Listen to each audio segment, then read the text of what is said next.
Let's take you to Portman Road on Talksport. Ipswich against Southampton, second against fourth. Saints need to win it. Town go top if they win it. Here's the former England striker Dean Ashton alongside your commentator on Talksport, Joe Shannon. Thanks, Adrian. Good afternoon, everyone. Ahead of the next step in a championship promotion race that is one of the best in living memory. A win will take Ipswich back to the top as they seek a return to the Premier League after more than 20 years away. Not since the 1960s and the Sir Ralph Ramsey days have they won back-to-back promotions from the third tier to the top flight. The last team to achieve that feat were Southampton in 2012. Russell Martin's team are 10 points behind Ipswich at the start of the game, and although they've got 2 games in hand, surely Southampton must win to keep their automatic promotion hopes going. So Ipswich have Hladky in goal, Twansebi, Wolfenden, Burgess and Davis in defence, Morsey and Luongo holding, Jackson, Chaplin and Hutchinson in support of Moore up front. For Southampton, it's Bazunu in goal, Harwood Bellis, Stevens, Bednarek and Bree, Downs, formerly of Ipswich, Aribo and Stuart Armstrong in midfield, Adam Armstrong, Adams and Fraser are the front three. Bright sunshine in Suffolk today, and blue skies up ahead too. Lots of replica shirts on show at the start of spring, the start of a wonderful month of April to come on the Talksport network with more than 50 live commentaries. Ipswich against Southampton. Dean Ashton, we've smuggled you in. Former Norwich striker has made the trip to Portman Road. I tell you what though, Dean, this could be something special. It could be. Yeah, you've snuck me in, but I don't mind being here because actually Ipswich have been fantastic to watch. They've been entertaining. They're different to a Leeds and Leicester. They've conceded way more goals in their games, I think, and they've shown that they can come back from adversity. So even if Southampton will get off to a good start and take the lead, you wouldn't write this Ipswich team off. But for me, if Southampton don't win this game, I think that could be automatic promotion over for Southampton. I think automatic promotion charge has to start today. It has to start with a win to close that gap on Ipswich. And memories of Southampton's club record unbeaten run between late September and mid-February have faded now. 3 defeats in their last 7 championship games. Though, of course, if they miss out on automatic promotion, you'd expect them to be fully ensconced in the playoff picture. Ipswich, 8 wins from 9, losing just once in that time. So the memories for them of the wobble in and around Christmas and the early part of the new year seem a distant memory now. And Portman Road is rocking and roaring these days to the sound of Ipswich success under Kieran McKenna, still just 37 years of age, the manager, the Northern Irishman, formerly first-team coach at Manchester United. He learned under Jose Mourinho, and he really is setting out his stall, Kieran McKenna, as one of the best young coaches around. And I'm sure there'll be many who'll give similar sorts of praise to Russell Martin for the job he's done at Southampton. Yeah, it's I think the big chance, isn't it, for Russell Martin? He's done very well. His style of football is there for everyone to see at every club he's been at. Same with Southampton. First for average possession in the league this season. They will keep hold of the ball, I'm sure, even here. So Leicester rose back to the summit earlier. Ipswich can leapfrog them again with a win here. And don't forget, it's Leeds against Hull at 8 o'clock. While Southampton in 4th are desperate for a win to try and keep pace with the automatic promotion chasers. It really is going to be some ride between now and the end of the season. It's crunch time. The only place to be is Talksport. Southampton have got the game off and underway on a lovely late afternoon right at the start of spring. As I say, slithered the field of play, the far side of the field, and the cobbled stand in the bright sunshine. Southampton in their red shirts, black shorts and white socks, playing from right to left in the first half, and Ipswich in blue and white from left to right. And an early touch at the heart of defence for Jan Bednarek, who is back fit and able to start today for Southampton. He gets the ball back from the goalkeeper, Gavin Bazunu, and here is Stuart Armstrong, who's peeled away into the left-back position for Southampton. He gallops up the near side of the left. Caden Jackson, one of 2 players to come into the Ipswich team today after their win at Blackburn on Good Friday, comes across, and Ipswich have a throw in in the right back position. We are right at the back of the main stand here. A steep drop of 3 tiers to the touchline below. I can see Russell Martin and Kieran McKenna already issuing instructions after what has been a dramatic day once again in the EFL and the Championship in particular. Leicester 3, Norwich 1 in the 12:30 kickoff live on Talksport 2. So Leicester top of the table for now. Ipswich in second. They would need a win to go back to the summit. And Leeds, promotion chasing, take on Hull, who still have hope of the playoffs at Elland Road later on. Southampton on the ball with Downs, formerly of Ipswich, back to the halfway line. And Harwood Bellis finds Bednarek. And Harwood Bellis in the centre circle steers the ball forward to the feet of Aribo. Midway inside Ipswich territory. Adam Armstrong, 19 goals in the Championship so far this season. The joint second top scorer in the league coming into the weekend. Just looking at the Southampton shape early on here, Dean Ashton, how have they lined up? 0-0, 2 minutes gone. Well, we wondered sort of where, Bednarek, Harwood Bellis and Stevens would fit in. Well, Stevens has actually drifted into a midfield area so far, whether that's when Southampton have the ball and he'll drop them back into a left back position, which he has done now without the ball. So we'll keep an eye on that side of things. And as for Ipswich, Hutchinson has actually started on the left with Jackson on the right. And we'll just see how often Jackson can get alongside Moore, or even beyond him. I think that's going to be important for keeper Moore to have that support as the lone striker. Here is Wolfenden at the heart of the Ipswich back line, born in Ipswich. Out to the near side, the right back to Ansabi. Good ball by Chaplin up the inside right channel, well intercepted by Bednarek. He was looking for the pace of Caden Jackson on the inside right channel. And on the flanks today, Ipswich, in the shape of Jackson and Hutchinson, there is plenty of that pace in support of Kiefer Moore, the 6'5" centre forward. Ipswich have won it back half the field. Moore in the left wing position in the bright sunshine. Crosses left-footed. It rebounds off Aribo. And then the header clear into touch and out of play by James Bree. And that's a throw to Ipswich deep inside Southampton territory. Goalless early on here, live on Talksport. And it's the start of our Premier League programme. Tuesday, Wednesday, Thursday nights. All 10 Premier League matches live and exclusive with us on the Talksport network. And Premier League is where Ipswich and Southampton hope to be next season. Leif Davis will take a throw, far side, in front of the cobbled stand. He's very close to where the Southampton fans are, most of them just above him in the upper tier, and he'll hoist this in towards the near post, and maybe an early test coming up for Southampton and goalkeeper Bazunu into the near post, and it's headed away firmly by Harwood Bellis out towards the far side by the Manchester City loanee. And Ipswich have a throw which Davis takes quickly back to Wolfenden, and Ipswich enjoying much of the early possession, which is unlike Southampton, as Jackson looks to get in behind. A raking ball downfield by Wolfenden, in the end is claimed by Bazunu. Well, I wonder whether they will look for that ball over the top of Stevens if he does drift into midfield when Ipswich win it back. And there they were just trying to get Jackson in behind Stevens. He won the header, but no one supporting him. And no surprise whatsoever to see Sam Morsey give a free kick away. 12 bookings so far this season. Yeah. You're going to play the Morsey role today with this huge steel post in the way. Your head is going to be on the swivel like in midfield.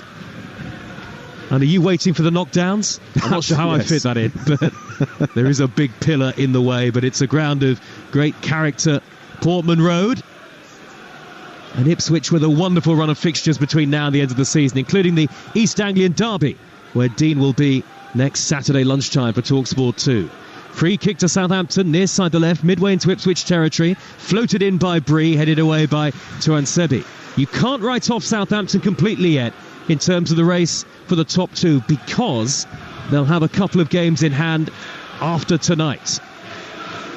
And that really is what's keeping them in contention. They conceded a 90th minute equaliser against Middlesbrough on Good Friday. That was a big blow for them. But they go again here, away at one of the most impressive sides in the EFL this season. Ipswich Town, who'll go top with a victory.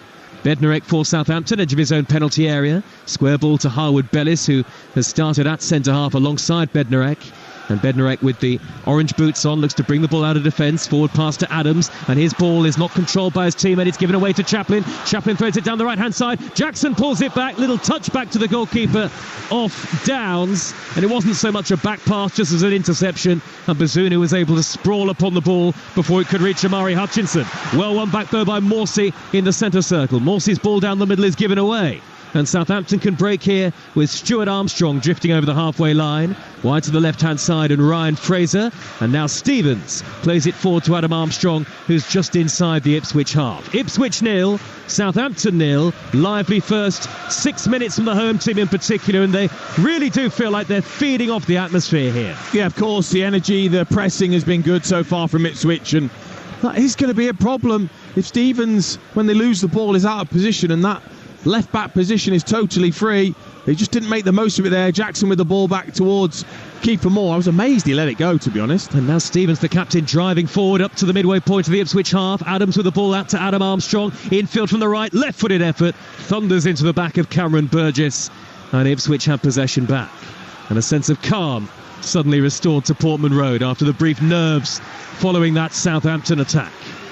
Ipswich, who have scored freely this season, been so resilient. Plenty of late goals and goals off the bench.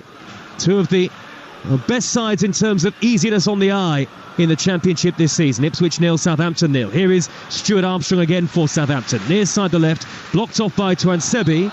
And there's a free kick that's been given to Ipswich now in their right back position. Ipswich 0, Southampton 0 in the EFL Championship on Talksport with McDonald's. Order Muck delivery on the McDonald's app and get tasty rewards points. 18 plus, terms and conditions apply. Morsey under pressure inside his own penalty area. Plays it back to goalkeeper Hladky, all in green. Hladky clatters the ball up to the halfway line. It's met by the firm chest of Bednarek to thunder it back into Ipswich territory. And now Armstrong, Stuart Armstrong, right in front of the dugouts. Reverse ball infield to Downs. Lovely first touch to glide away from Luongo, but then he steers the right-footed shot wide of the near post against his old club. Yeah, Stuart Armstrong started really well. His movement's been nice and sharp. Really nice first touch from him. Lovely creative reverse ball in towards Downs, who had made the run from that deep-lying midfield role. The touch was great to start with, out of his feet. Strike was truly awful, just dragging it horribly wide. When maybe a little bit of combination there on the edge of the penalty area might have been better. A high-quality, high-tempo start to proceedings here in Suffolk. The ball is with Moore, dropping 10 yards into his own half to steer it with his back to goal out to the left-hand side and Leif Davis, who's proven himself one of the best fullbacks in the Championship.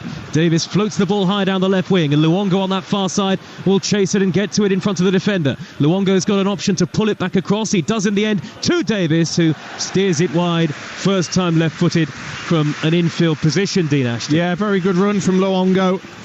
I think more so, though, than Morsey, he will go and drift and run from that midfield area. Just found that space down the left-hand side, did the right thing back to Leif Davis, and it was just the angle, really, that he was running at. He was running very straight at the ball.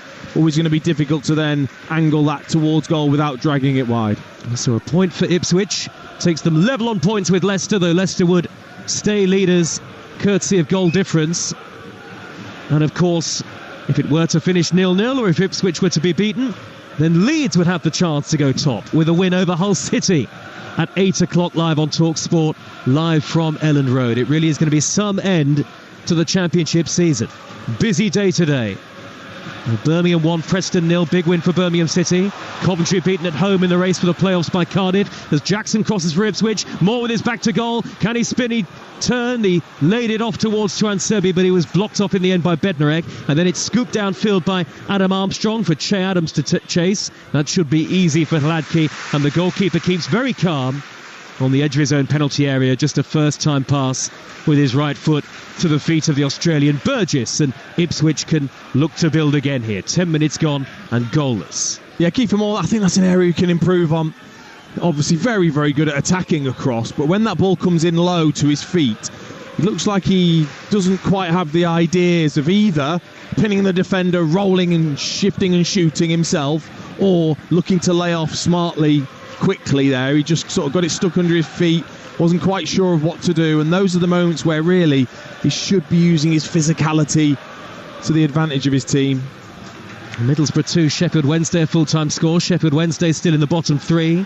Plymouth 1 point clear of the drop zone after being beaten at home by Bristol City earlier. Southampton on the attack with the number 10 Adams. Midway inside Ipswich territory, goes back towards the halfway line. A gesture of calm from Bednarek as Downs, very cultured midfield player.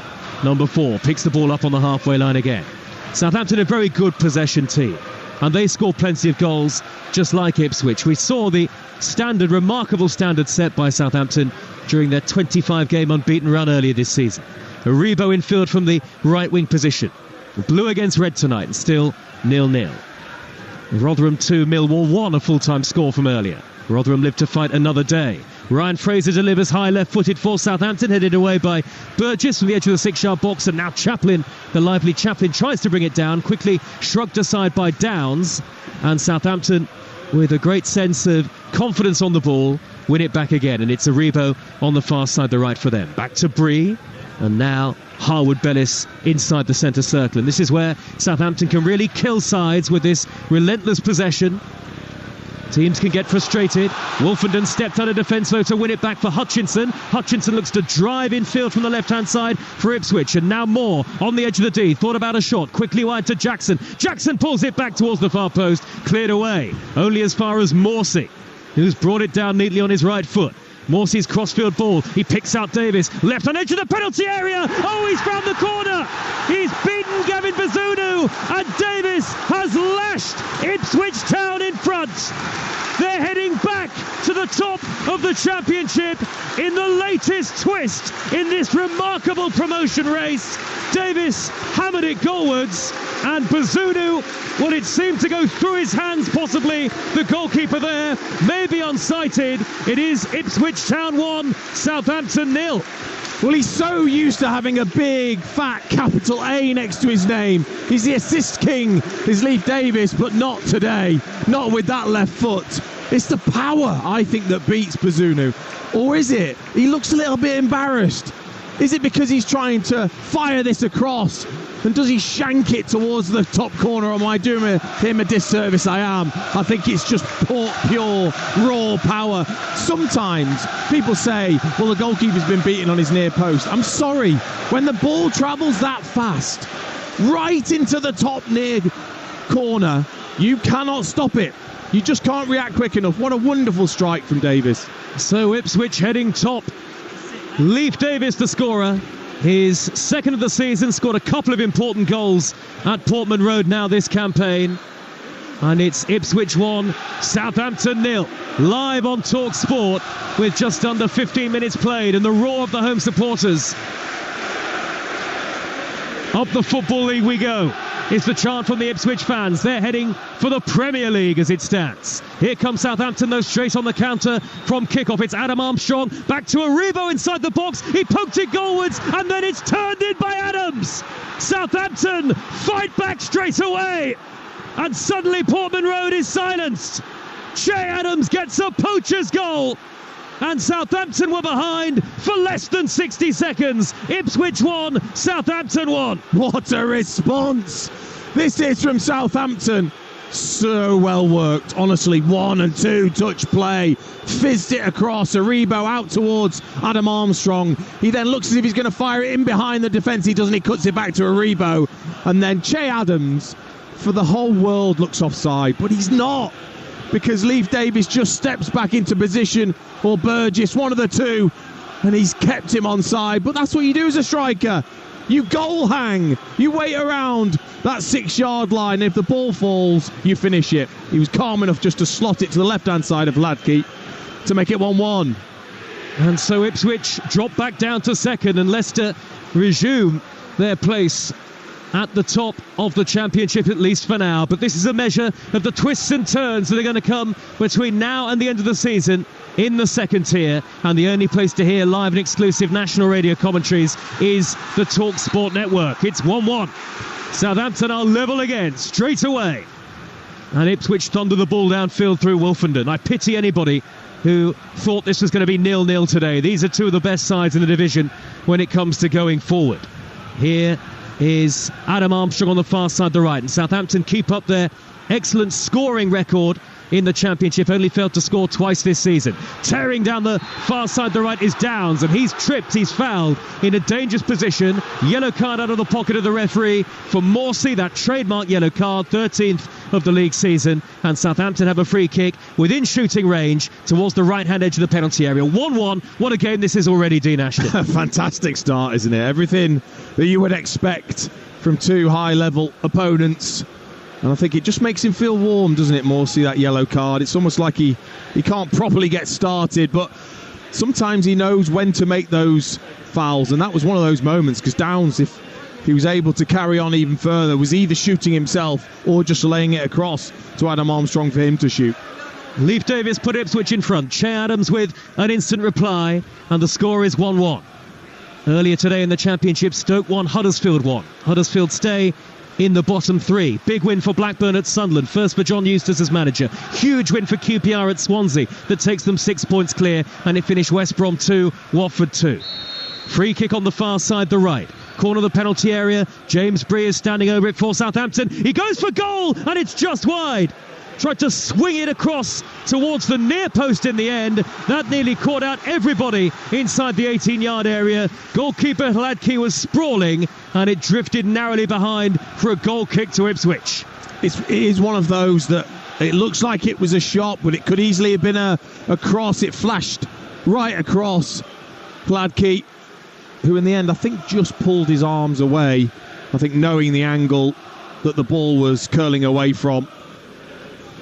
But what a response from Southampton to score straight away and not let that goal affect them. Very impressive. Remember, Southampton really need a win to keep up their hopes of automatic promotion realistically. Long ball pumped upfield by Hladky, the goalkeeper, high towards the left wing position. Davis driving forward, beaten to it by Aribo, and the ball is back in the gloves of the Southampton goalkeeper Gavin Bazunu in his multicoloured goalkeeping shirt. Stevens back to Bednarek, who hoists it high downfield up towards Adams. The header away by Wolfenden for Ipswich. And now Bree in possession to the right of the three centre halves when Southampton have the ball, the former Luton man James Bree. And now Aribo hugging that far side touchline on the right hand side. Southampton go back into their own penalty area. They will play neatly through the thirds, and they start to dart upfield again. Back it goes to Bednarek, midway inside his own half of the field, and Ipswich will have to, of course, be aware that they'll go long spells without possession in the game. Luongo snapped in to win it back in the centre circle, but then gives it straight to a red shirt, Bree. And Ipswich only had the ball back for a few seconds. They did win at St Mary's in the reverse fixture back in the autumn. A rare time, as I say, where Southampton failed to find the back of the net. Ipswich 1, Southampton 1. In the 19th minute, with Leeds against Hull City to come later in the Championship on Talksport. If it stayed like this, Leeds would have the chance to go top. So we'd have three separate leaders of the Championship in one day. Here is Fraser darting up the inside left channel for Southampton, edge of the penalty area, floats in the cross. Aribo brings it down far post. Oh, he thought about the shot, then just think about curling it left-footed onto his right. That's blocked by Davis. It'll drop in the area for Adam Armstrong, and he tried to hammer it goalwards. It took a big deflection. It'll go behind for what is given as a goal kick by the referee, Michael Salisbury. Well, I'm not quite sure how that happened. Tuanzebe was out of position, ball down the line towards Fraser. Fantastic little cut back, chipped cross towards Aribo. Probably could have taken it first time once he took it down. Lovely bit of skill, but you've got to get your shot away earlier there if you're Joe Aribo. You've done the hard bit of sitting down, Luongo. Get that shot away, even if it's with your weaker right foot. Here's Burgess, corner of his own penalty area for Ipswich. Little ball up to Hutchinson, the sprightly Hutchinson, who tried to spin and turn beyond Aribo, but Aribo wasn't having any of it. Authoritatively shrugged him aside. And Southampton have it back with Bednarek, the towering defender, 10 yards shy of the halfway line. Ipswich 1, Southampton 1. The Premier League returns to the network tomorrow night. Newcastle against Everton and West Ham against Tottenham among our live commentaries. All 10 from the Premier League live with us on Tuesday, Wednesday, Thursday. Wednesday including Arsenal against Luton and Manchester City against Villa. Ipswich trying to win it back high up the field. Morsey slides in on Stevens, but he can't get it back.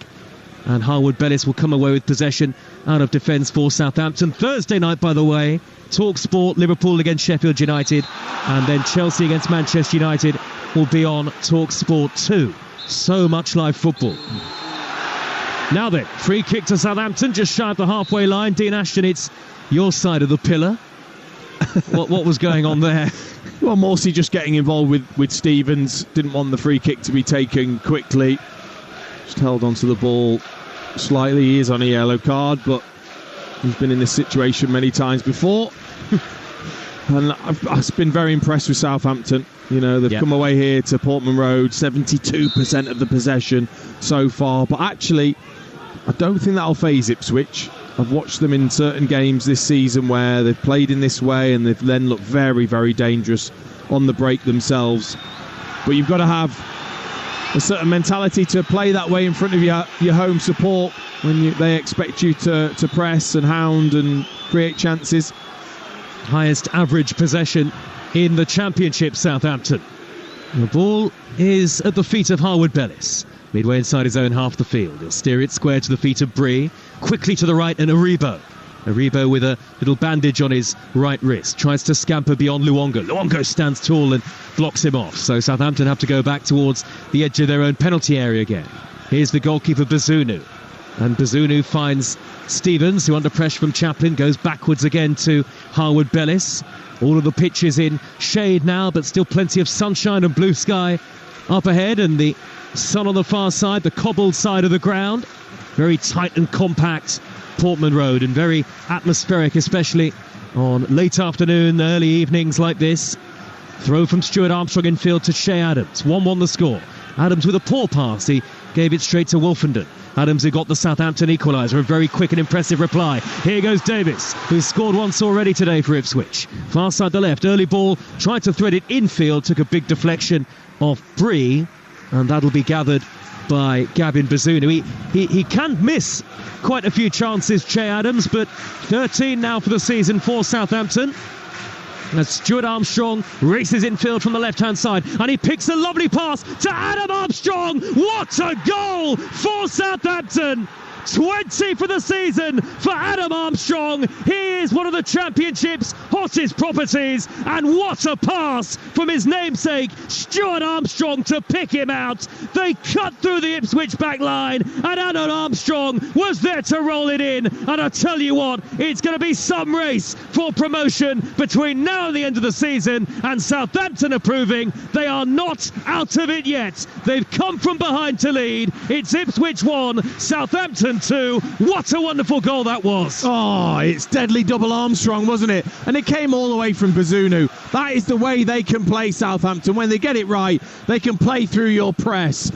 5 passes it took to get to Stuart Armstrong. He was allowed to run too far though. 10, 20 yards he ran with the ball. He got his head up, and it's a beautifully weighted pass right across, right between the two centre-backs, all the way over towards Adam Armstrong, because Leif Davis hadn't covered enough because he was probably too far forwards. And just when you need a cool head, Adam Armstrong is the man. Doesn't panic, make sure he gets that crisp side foot contact past Ladke into the far left-hand corner.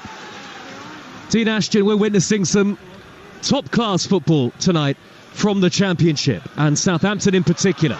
And suddenly the mood around Portman Road is completely different. It's quiet in all 4 of the stands, save for the section on the far side where the Southampton fans are hopping up and down and cheering. Lots of red and white replica shirts on that far side of the ground, and it's Southampton who lead 2-1. What a beautifully crafted goal that was, as Ipswich win it back with Luongo. 30 yards out left of centre, surrounded by red shirts. Aribo steps in to regain possession for Southampton. And now Bednarek had to be careful on the turn away from Chaplin. Steers the ball to the near side, the left back position, where it's poked on by Adams towards Stevens. Stevens looked for the first time ball to Fraser, but covering was Wolfenden to roll it back to Ladke. So Ipswich behind. And the Championship at the moment looks like this. Leicester played 39, 85 points. Leicester top. Ipswich second, 84 from 40 it would be. Remember, Leicester would have a game in hand on both Ipswich and Leeds, who are third on 83 ahead of the game against Hull City later. Long way still to go at Portman Road. And Southampton have won it back again. It's Downs on the edge of the D. He sets up Adams. Back to Downs. Couldn't quite get it under control. The pass was slightly behind him. Had to nudge it backwards to Bree. Bree in a crossing position. Floats in the delivery. Spins over the head of Wolfenden. Defensive error by Tuanzebe. And then in went Adams with Ladke, the goalkeeper. Ladke was brave at the feet of the Southampton number 10 and able to pounce down on the ball. The Ipswich fans behind the goal. The Sir Bobby Robson end on their feet in the lower tier, not happy with the challenge. I think he had every right to go for the ball. Yeah, it was a proper 50-50 bravery, wasn't it, from Ladke, because it's not Shea Adams that's going in with his head. It's a lot easier going in with your feet than it is as a goalkeeper throwing the hands and face it towards the danger. Honestly, this is probably as good as I've seen Southampton all season for this period. They've been so fantastic in and out of possession, so crisp with the passing and movement, causing Ipswich lots and lots of problems, and also very, very good out of possession. They've won it back very, very quickly once Ipswich have had it. What a day it's been so far in the Championship in the EFL. Bolton in League One in third, closing the gap on Derby in second to 3 points after a big win over Reading. Portsmouth and Derby meet tomorrow night, actually, in League One. And Carlisle were beaten, but they live to fight another day after other results went their way. In League Two, Stockport, the leaders, now 4 points clear after a win over AFC Wimbledon. Long ball driven high on the diagonal by Harwood Bellis. Fraser looked to take it inside on his stride, and it came off the arm of Tuanzebe, the defender. And it's a free kick to Southampton about 5 yards from the left-hand corner of the penalty area. Ipswich fans furious. Ipswich 1, Southampton 2, 27 minutes gone. He doesn't do a lot wrong, to be honest, Tuanzebe. His arm is pretty close to his body, but it's just probably obvious to Michael Salisbury that Ryan Fraser is getting that the other side, because he just controlled it with the outside of his right foot away from Tuanzebe. It struck the arm, and it was obvious that Fraser would have got it the other side. That's a couple of times now that ball has been played over the top of Tuanzebe by Harwood Bellis, just arrowing that over to this left-hand side. And James Bree, well known for his set-piece delivery, hands on hips. Couple of yards from the corner of the penalty area near side the left as Southampton look to extend the lead. Whipped in by Bree. That's a poor delivery. Well, there you go, Dean Ashton. Behind for a goal kick-off. Just after I big him up and tell you how good his delivery is. I know. Should know by now. How often does it happen? Too often. For me, anyway. Well, I promise he is very good on set plays. At least he didn't hit the first man. That's true. There are a lot of able Southampton technicians on the field in terms of those sort of deliveries. Tuanzebe has made a mistake in the right back position. He's inadvertently dribbled the ball straight out of play. Southampton are in control of the game. No mistake about it. They deserve to lead by 2-1. They bounce back from a difficult opening and they have the advantage. And remember, Southampton will have a couple of games in hand on Ipswich, whatever happens tonight. So they, as it stands, would move up to within 7 points of Ipswich in second with those 2 games in hand. So don't write off Southampton just yet either. Tuanzebe with the throw in the right back position for Ipswich Town. Ipswich from left to right in their blue and white. Infield to the tigerish Morsey, back to Wolfenden, who just scooped that long up into the air. Didn't even reach the halfway line, but it's brought down by Chaplin, the number 10, onto Moore. Moore held it up well. Infield to Morsey under pressure straight away. Surely that was a foul on the Southampton man, but Ipswich play on. Chaplin, great ball out to the left-hand side, and Davis. They've got men over here, Ipswich. Infield to Chaplin! Straight at the goalkeeper, mishit it. Southampton wanted a free kick, they didn't get it. There would have been quite a bit of controversy had that one gone in. Meanwhile, it looks like Kiefer Moore is down on the ground for Ipswich here. Southampton being urged to play on by their coaching staff, and if it's not a head injury, they do have every right to play on here. Boos from the Ipswich supporters, and suddenly Ipswich effectively with 10 men. Moore is lying on his back. Looks like it might be a leg injury, and actually the referee has stepped in to stop the game at this point. And Southampton again, words for Michael Salisbury, the referee. I can see why, though. I can see why Stevens has said, well, why do we have to stop? It's obvious that it's not a head injury. It's obvious that it's probably a back problem for Kiefer Moore. There shouldn't be any reason to stop it for that. Hey, you might be right, Dean Ashton. It might well be a back issue for Moore, who's being treated now. Here come both sets of players to the near side touchline. Those tiny little technical areas in front of the dugouts, and Kieran McKenna and Russell Martin are both there. What do you think the message is from Kieran McKenna at the moment? Dean Ashton, former Norwich City striker, alongside me. How do Ipswich try and find a foothold again at 2-1 down with half an hour gone? Well, I usually look at the Ipswich midfield and think how strong they are in that area, how they can lock down the opposition, and they're being overrun at the moment. Morsey, Luongo in particular.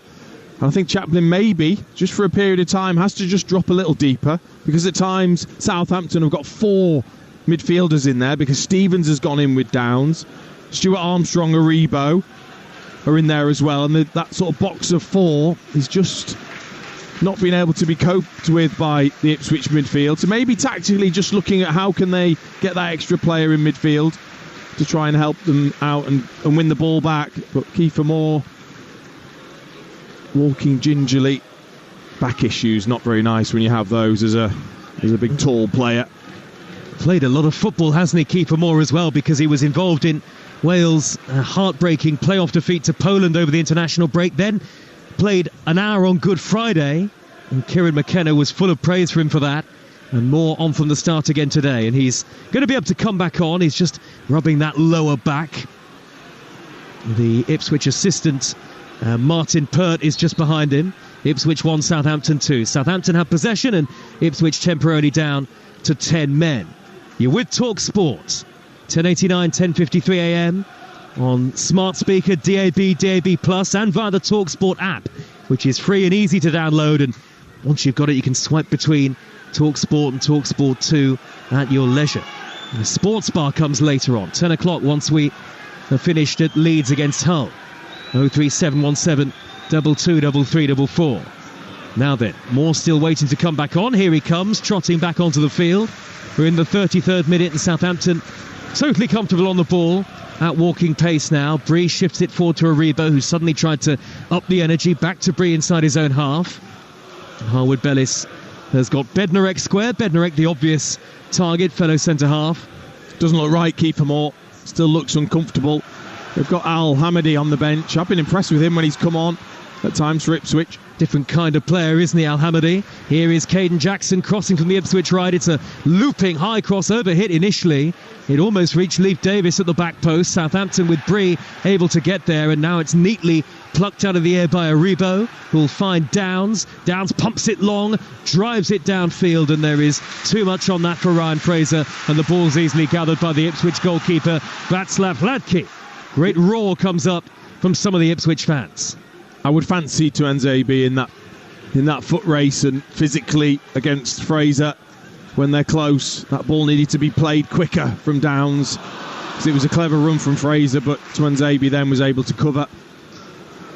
Russell Martin, the Southampton boss, said before the game, I've no doubt will be written off again, that after dropping points late on against Middlesbrough, but his side are showing exactly why they are still potentially in contention for a top 2 spot.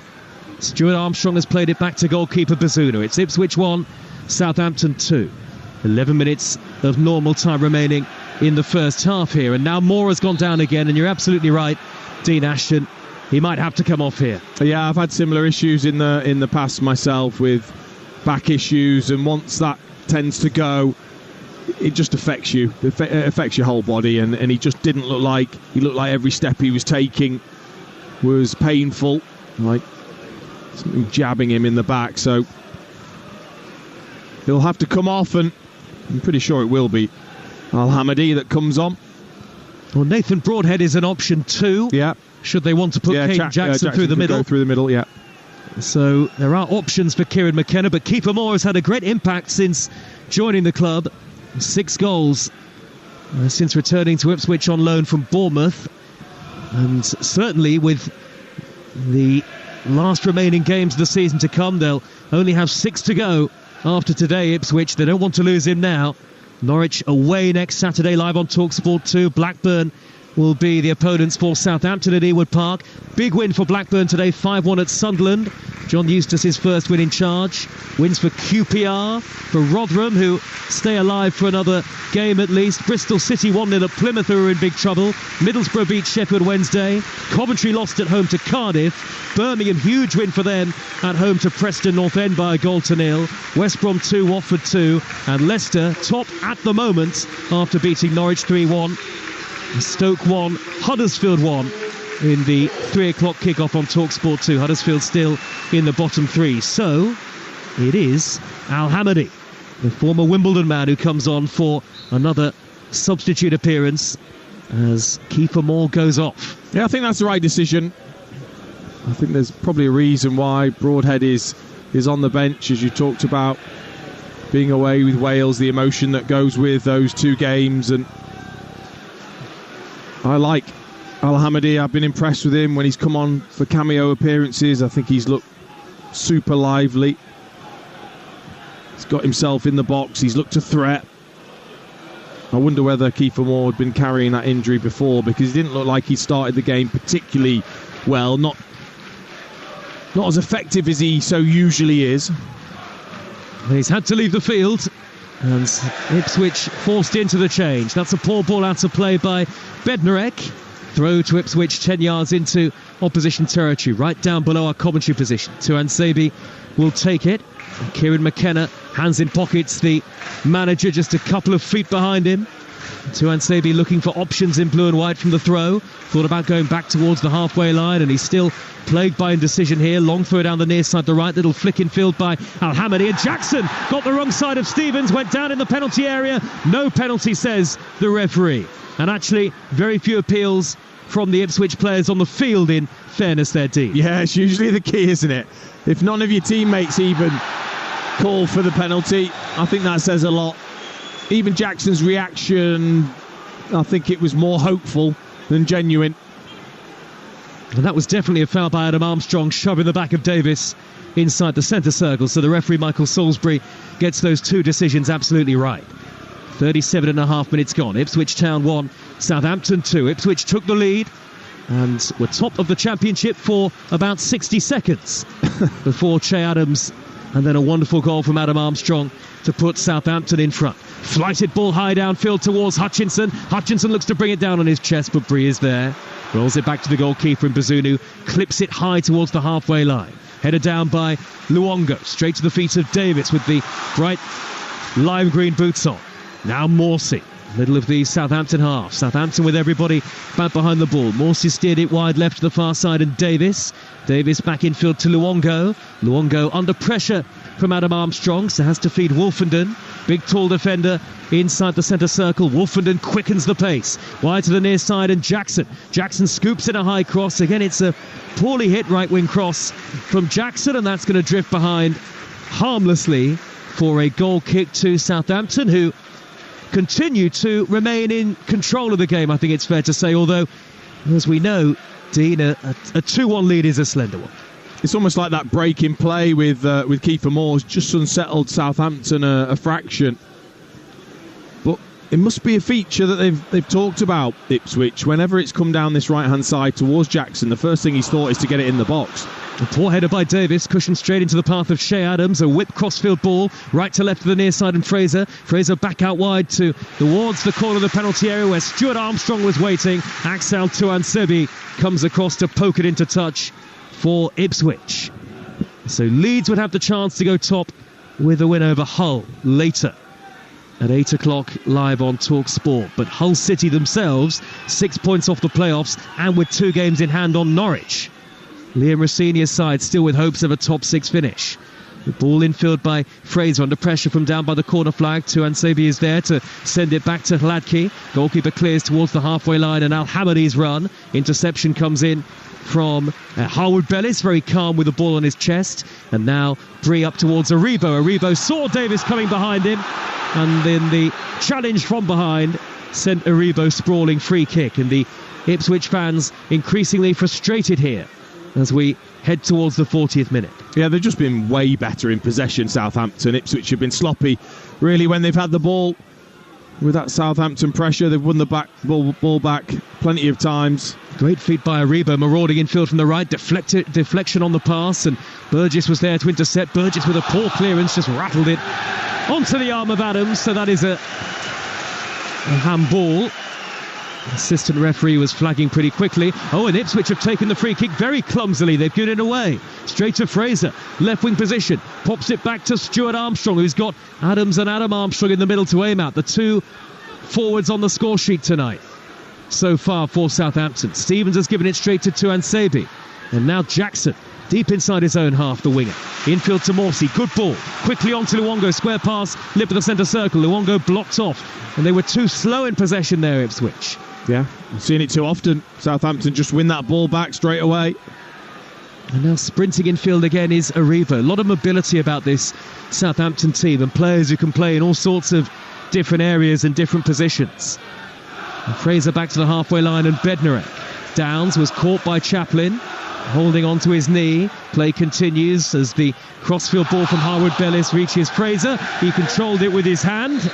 And another free kick to Ipswich. Ipswich 1, Southampton 2, and well, they made a great start, the home team, Dean Ashton, but it quickly turned in Southampton's favour. Yeah, it didn't affect them at all, Southampton. Brilliant response to score so quickly, and then they've been on top ever since.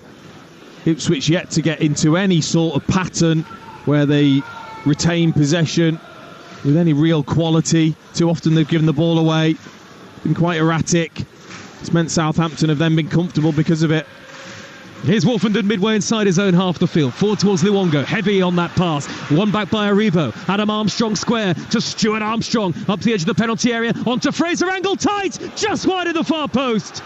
So nearly a wonderful third goal for Southampton. Fraser, the angle was against him. Tried to steer it into the far corner. Radke dived. I don't think he was going to get there, but it whistled just a foot or so beyond the post, and it stays just 2-1 to Southampton. And again, it comes from sloppy play from Ipswich. The ball out from the back, just too far away from Luongo. Aribo finds Armstrong. Armstrong with I thought he was going to shoot with his left foot. Clever little side foot pass just down the side of the Ipswich defence for Fraser, and he had to strike this straight. There couldn't be any curl on it whatsoever if it was going to go in that far corner, and it just had a hint of curl with the inside of the foot that took it away from Cladley's post. Again, danger though for Ipswich. Got to do better in possession. Southampton hit 5 on their last win here. That was in the Championship in August 2011 as part of that run under Nigel Adkins from the third tier to the top flight. That's what Ipswich are aiming to do this season. 2-1 down. They'd stay second at least for now, but Leeds, of course, are only a point behind them as it stands, ahead of their game against Hull, which we'll have live for you later. Here is Harwood Bellis, just inside his own half the field. You almost get the sense here, Southampton, that 90 seconds of normal time to go. There'll be a bit of stoppage time. They could almost play the half out at this point. Such is their quality on the ball. Yeah, I mean, that midfield area needs to be looked at from Kieran McKenna. They've been swamped in there. Jackson has won it back for Ipswich on the halfway line. Now Morsey surging forward and darting towards the edge of the penalty area. Cross came Downs. Downs got the ball and then must have been caught by Morsey. Now then, I think Bednarek's having a word with the referee. I wonder if he's making the point that Morsey's already been booked. I think that would be harsh because it was more Morsey's momentum than anything else, it looked like to me, that took him into that challenge. And one or two Southampton players in the ears of the referee, but Michael Salisbury isn't going to produce a second yellow card. Yeah, you expect that from Southampton players. Of course, they're going to make the point that it's Sam Morsey that's made the challenge. Not quite sure he knew how quickly Downs was coming across and caught him only a fraction away from the ball. That would be very, very harsh for it to be a second yellow card for Morsey. And Downs, once a local favourite, is getting the boos from the Ipswich fans as he slowly gets to his feet. Last 30 seconds of normal time to go. All eyes will drift towards the fourth official and that electronic board in just a moment. Bednarek standing over the ball for Southampton, and Bazunu will be left to take it. Bazunu, who conceded the goal but hasn't had a save to make thereafter. He's been a spectator, hasn't he? He'll have watched and been very impressed with his team in the way that they've they've played in possession, they've been pretty outstanding, Southampton. That's 7 added minutes at the end of the first half. And so plenty of time for further goals before the break. At the moment, Southampton look much the more likely team to extend their lead, and it's a really subdued atmosphere here at Portman Road. Southampton closing the gap on Ipswich to 7 points as it stands, leading 2-1. Throw in field by the captain Stevens. The flick by Stuart Armstrong. It's steered away upfield by Tuanzebe. One back by Bednarek, who's knocked it wide to the left again. Stuart Armstrong just waited for the run of Fraser. Tried to play a reverse ball up the inside left channel, but Tuanzebe was there to clear this time. Chaplin tries to take a possession. He's blocked off, and the Ipswich fans out of their seats. They're packed around us in the commentary box, and a lot of them are saying yellow card that should be for Stevens. But again, Michael Salisbury says just a free kick. Yeah, I think it's just a foul. I think Conor Chaplin made the most of it, but was clever in the way that he just nipped the ball past Stevens. We haven't seen much of him though, have we, Conor Chaplin? He's been very, very quiet. He scored the winner at Blackburn Rovers on Good Friday. Barely an empty seat at Portman Road, as is always the case really these days, and big crowds at Southampton too. Tuanzebe's chipped the ball up the inside right channel. Here comes the goalkeeper Bazunu, races to the edge of his penalty area to claim in front of the very speedy Al Hamadi, and it is a very different threat that they're coming up against now, Southampton, in comparison to Kiefer Moore up the middle. Another free kick given, this time for a foul on Bednarek, and this stop-start beginning to stoppage time continues. We are just under 2 through the added 7 minutes. He will give you more of that though, Al Hamadi. That energy, that closing down. He won't give those Southampton defenders as much time as I think Kiefer Moore was giving them. You just wonder whether going into the second half and later in the game that could be key. A long ball forward by Bednarek from the free kick. That'll be a header away by Davis from the left back position. Little flick by the diminutive Chaplin to the halfway line. Given away though by Al Hamadi. No great rhythm in the Ipswich side at the moment. Here is Adams. He's played it through the legs of Luongo. He's 40 yards from goal. He's knocked it wide to Adam Armstrong. Adam Armstrong left-footed curler just over the top. Ladke dived for it. Whether he would have got there is another question altogether. But Adam Armstrong looks capable of scoring every time he's on the ball. 20 goals now for the season for Adam Armstrong, all of those coming in the Championship. Yeah, another good move from Southampton. Stuart Armstrong into Che Adams, out towards Adam Armstrong, and he just stands still pretty much with the ball, allows his teammates to make runs around him, tucks it onto his left foot, looks to just curl it, float it to that far corner, and just got too much on it. And now here comes Southampton again in the 3rd minute of added time at the end of the first half, leading by 2-1 live on Talksport. The Talksport network, the only place for live commentaries from the Championship. And we've got all 10 Premier League games in the midweek round to come, starting tomorrow night. Here goes Aribo for Southampton, corner of the area, infield onto his left foot, pops it back to Downs, quickly wide to the right-hand side, and Bree, cobbled side of the ground, and Downs slows possession again. Back it goes to Harwood Bellis. Out to Bree once more. Ipswich can't get the ball. No, it's a big ideal way just to see this first half out for Southampton. And again, I go back to that midfield area because Stevens is just pushing forwards into that area. It means they've got 4 in there at times against the 2 of Ipswich. There'll be a throw on the near side of the field for Ipswich, right in front of the Ipswich dugout, and there was finger pointing from Stuart Armstrong there towards the Ipswich dugout. Not sure what was said. A 4th official being spoken to by Russell Martin. He wasn't happy with the decision. The Southampton boss, who's carved out this possession-based side and has seen results come with it this time, after spells at MK Dons and Swansea. Forward by Chaplin, intercepted by Stevens, plays the ball out of defence straight to Tuanzebe. Very congested on the near side, the Ipswich right. Very little space as Ipswich win a throw. Midway into opposition territory, they've got 2.5 minutes of added time at the end of the first half here. Leicester top of the Championship, Ipswich second on 84 points, and Leeds behind them in third on 83. Leeds against Hull later. In our 4th Talksport commentary, network commentary of the day. Downs will play it back to Harwood Bellis on the edge of his own penalty area. Now to the right back position, and Bree. A couple of minutes of added time to go at the end of the first half, but no threat to the Southampton goal whatsoever. Though that said, Ipswich have certainly got the pace in behind to trouble any defence in this league. Here is Stuart Armstrong skipping over the halfway line. He's held up somewhat by Morsey. Drives the ball cross-field. Adam Armstrong, neat layoff back to Aribo. Aribo wide to Adam Armstrong again. More good football from Southampton. Adam Armstrong is down by the corner flag. He tries a right-footed cross and it comes off Davis, and that's a Southampton corner. They just cannot stop the flow of Southampton's play. Again, it was Bazunu who just clipped it out towards Stuart Armstrong. He then fires it across towards Adam Armstrong. It's laid off. They just all of a sudden they're onto Ipswich's back four. Definitely needs to be a reshuffle, I think, from Kieran McKenna at half-time, just to get to grips with some of this Southampton play. It's James Bree to take the corner. Harwood Bellis had made a late run, headed away. It's come out to Aribo, 5 yards from the edge of the box. Square to Stuart Armstrong. Great reverse ball. Stevens is in. His effort is blocked and the offside flag is up.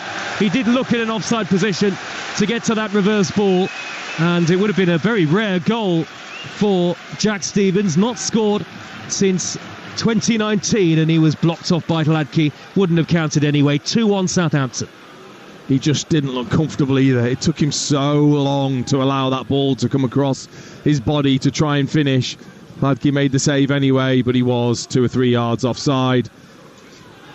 Hladky is under pressure, the goalkeeper. Hurried clearance away from Adam Armstrong. High up to the halfway line, header away by Bednarek. The ball attempted to be brought down by Chaplin, but he couldn't get it under control. Very quiet half for Connor Chaplin. So often Ipswich's talisman in the Championship this year and in League One last season, when he scored 26 goals.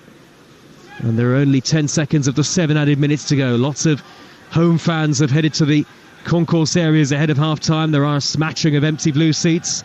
Long raking ball up the left-hand side by Bednarek, headed away by Wolfenden. Referee has had a look at his watch. There's the half-time whistle, and a very impressive recovery from Southampton, who produced some sparkling football to lead by 2-1 at half-time. And as it stands, not only would Ipswich miss the chance to go top of the Championship, Leeds would have the opportunity to leapfrog both them and Leicester City later, if it were to stay like this. Leif Davis gave Ipswich the lead. Che Adams and Adam Armstrong, the second goal, a fine goal, have responded for Southampton. Ipswich have lost keeper Moore to injury in the first half, and at the break it's Ipswich Town 1, Southampton 2. A cracking game, as you'd expect, at Portman Road, with so much at stake in the Championship. I'm Faye Carruthers with you on this EFL Easter Monday bonanza. What a day it's been on Talksport so far. Leicester regaining top spot in the Championship table after coming from behind to beat Norwich 3-1. Ipswich needed to respond, but Southampton have other ideas and lead at the break. Russell Martin's side still with their eyes on automatic promotion. We're not done yet either. Stay with us here on Talksport after this game. I'm here at Ellen Road ahead of your live and exclusive 8 p.m. commentary of Leeds against Hull, with Leeds looking to leapfrog Ipswich and Leicester, as Joe just said, and go top of the table. And that follows the conclusion of this match at Portman Road. And I tell you what, Dean Ashton, you've been in for a right treat in that opening 45 minutes, haven't you?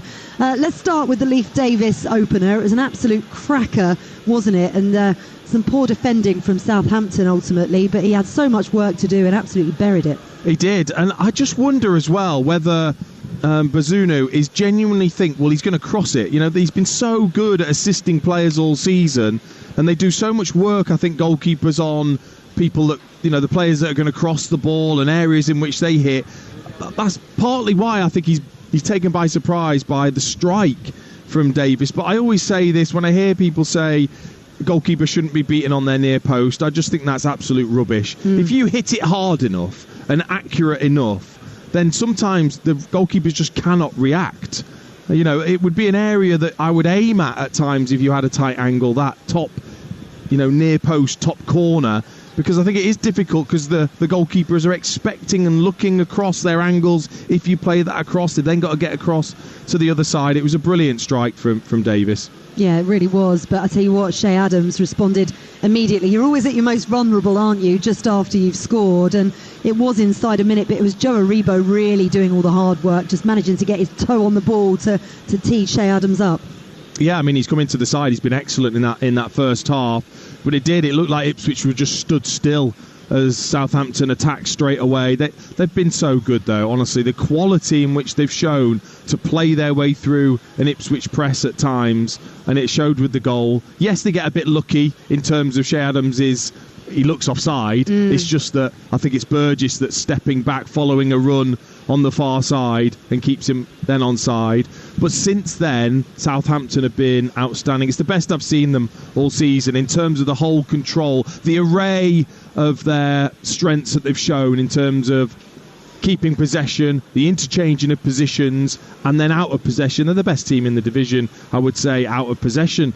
Southampton, they swamp you once they lose the ball, and they've shown all of that in what is a massive game with huge high pressure. I loved your commentary line. Doubly deadly Armstrong, Stewart with the pass, took out 3 players, Adam with the finish, slow and powerful. It was a lovely team goal. It was, yeah, and again it was just another one of many great moves that they've had in that first half, because they've had the numbers in midfield to overwhelm Ipswich. When they get it right, and Stuart Armstrong was excellent. The pass was perfect. As a striker, they're the ones you want, where you don't even have to adjust your stride. You can just run onto it, concentrate on the finish itself, and Adam Armstrong, who's done it all season, was nice and calm and just picked his spot really with the side foot. He did. Just finally, how big a blow is it for Ipswich to lose Kiefer Moore in the first half? I think so, but he didn't look right. I No. didn't think he was having anywhere near the effect he normally would do in a game from the start. They weren't necessarily looking for him early either, so whether that was an issue, and Al-Hamadi, actually, I think he gives you something different. He'll give you a bit more out of possession, which Ipswich might need in this second half if they genuinely want to pressurise Southampton. But do not rule Ipswich out. I've seen it happen too often this season and last season, where you think it's flat and all of a sudden they can come out. They've got players that can change things off the bench, so I wouldn't expect a very different Ipswich in the second half. Yeah, more goals in this one, I'm sure. Back with you shortly, Dean. As it stands, Ipswich dropped to second. Southampton closed the gap on third place Leeds United to 6 points, though. The Championship topsy-turvy as always, and we love it here on Talksport. At half-time, it's Ipswich 1, Southampton 2. Second half action coming next. EFL Live on Talksport with McDonald's. Fancy a filet-o-fish in time for the final whistle?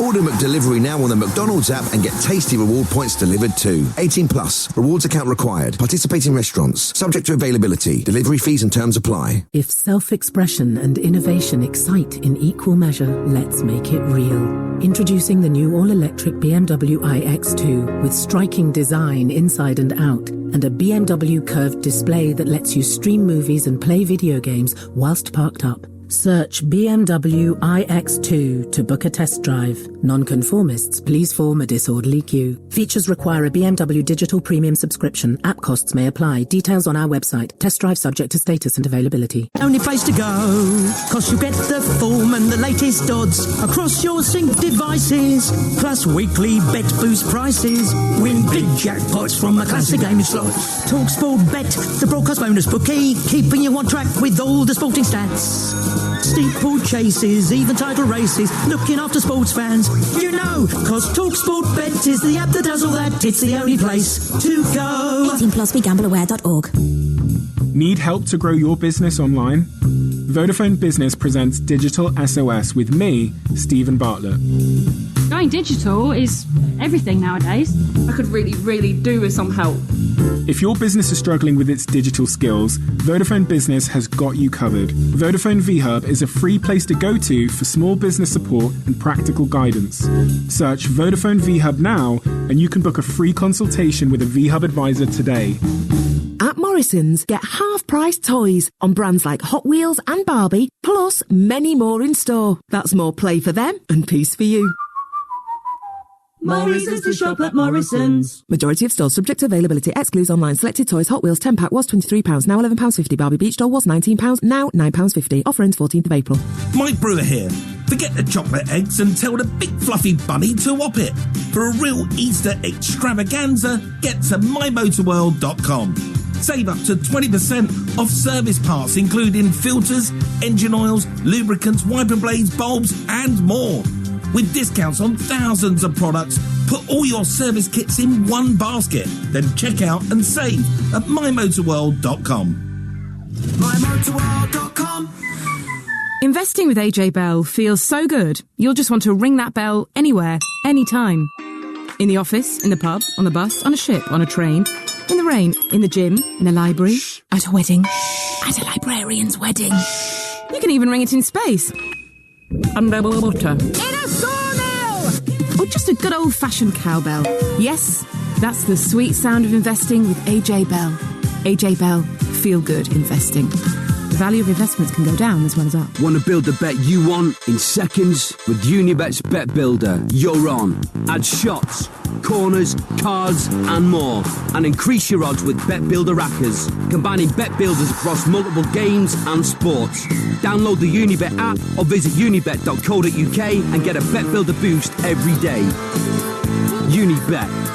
You're on. 18 plus, begambleaware.org. Pre-match only, max stake £10 minimum, combined odds of 4-1 and 3 selections. T's and C's apply. 1089 and 1053 medium wave on DAB, on the app, on your smart speaker. Supersize your April with over 50 games of live football. Talksport.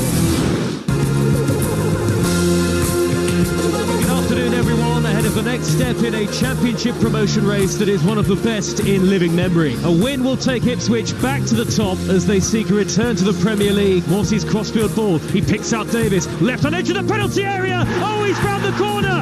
He's beaten Gavin Bazunu. And Davis has lashed Ipswich Town in front. Oh, it's Adam Armstrong. Back to Arrivo inside the box. He poked it goalwards. And then it's turned in by Adams. Southampton fight back straight away.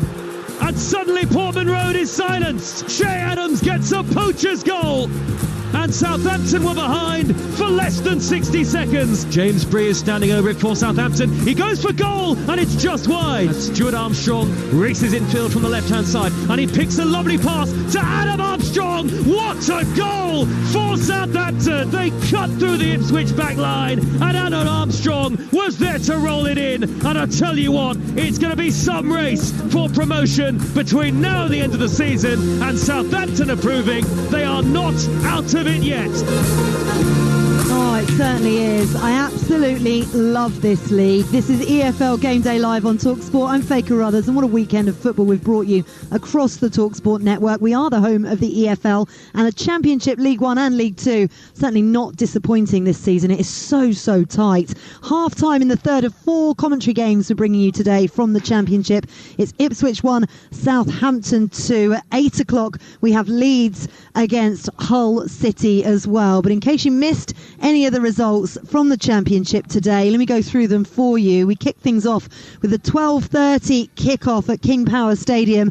Leicester go top of the table and dent Norwich's playoff hopes after a 3-1 victory earlier on.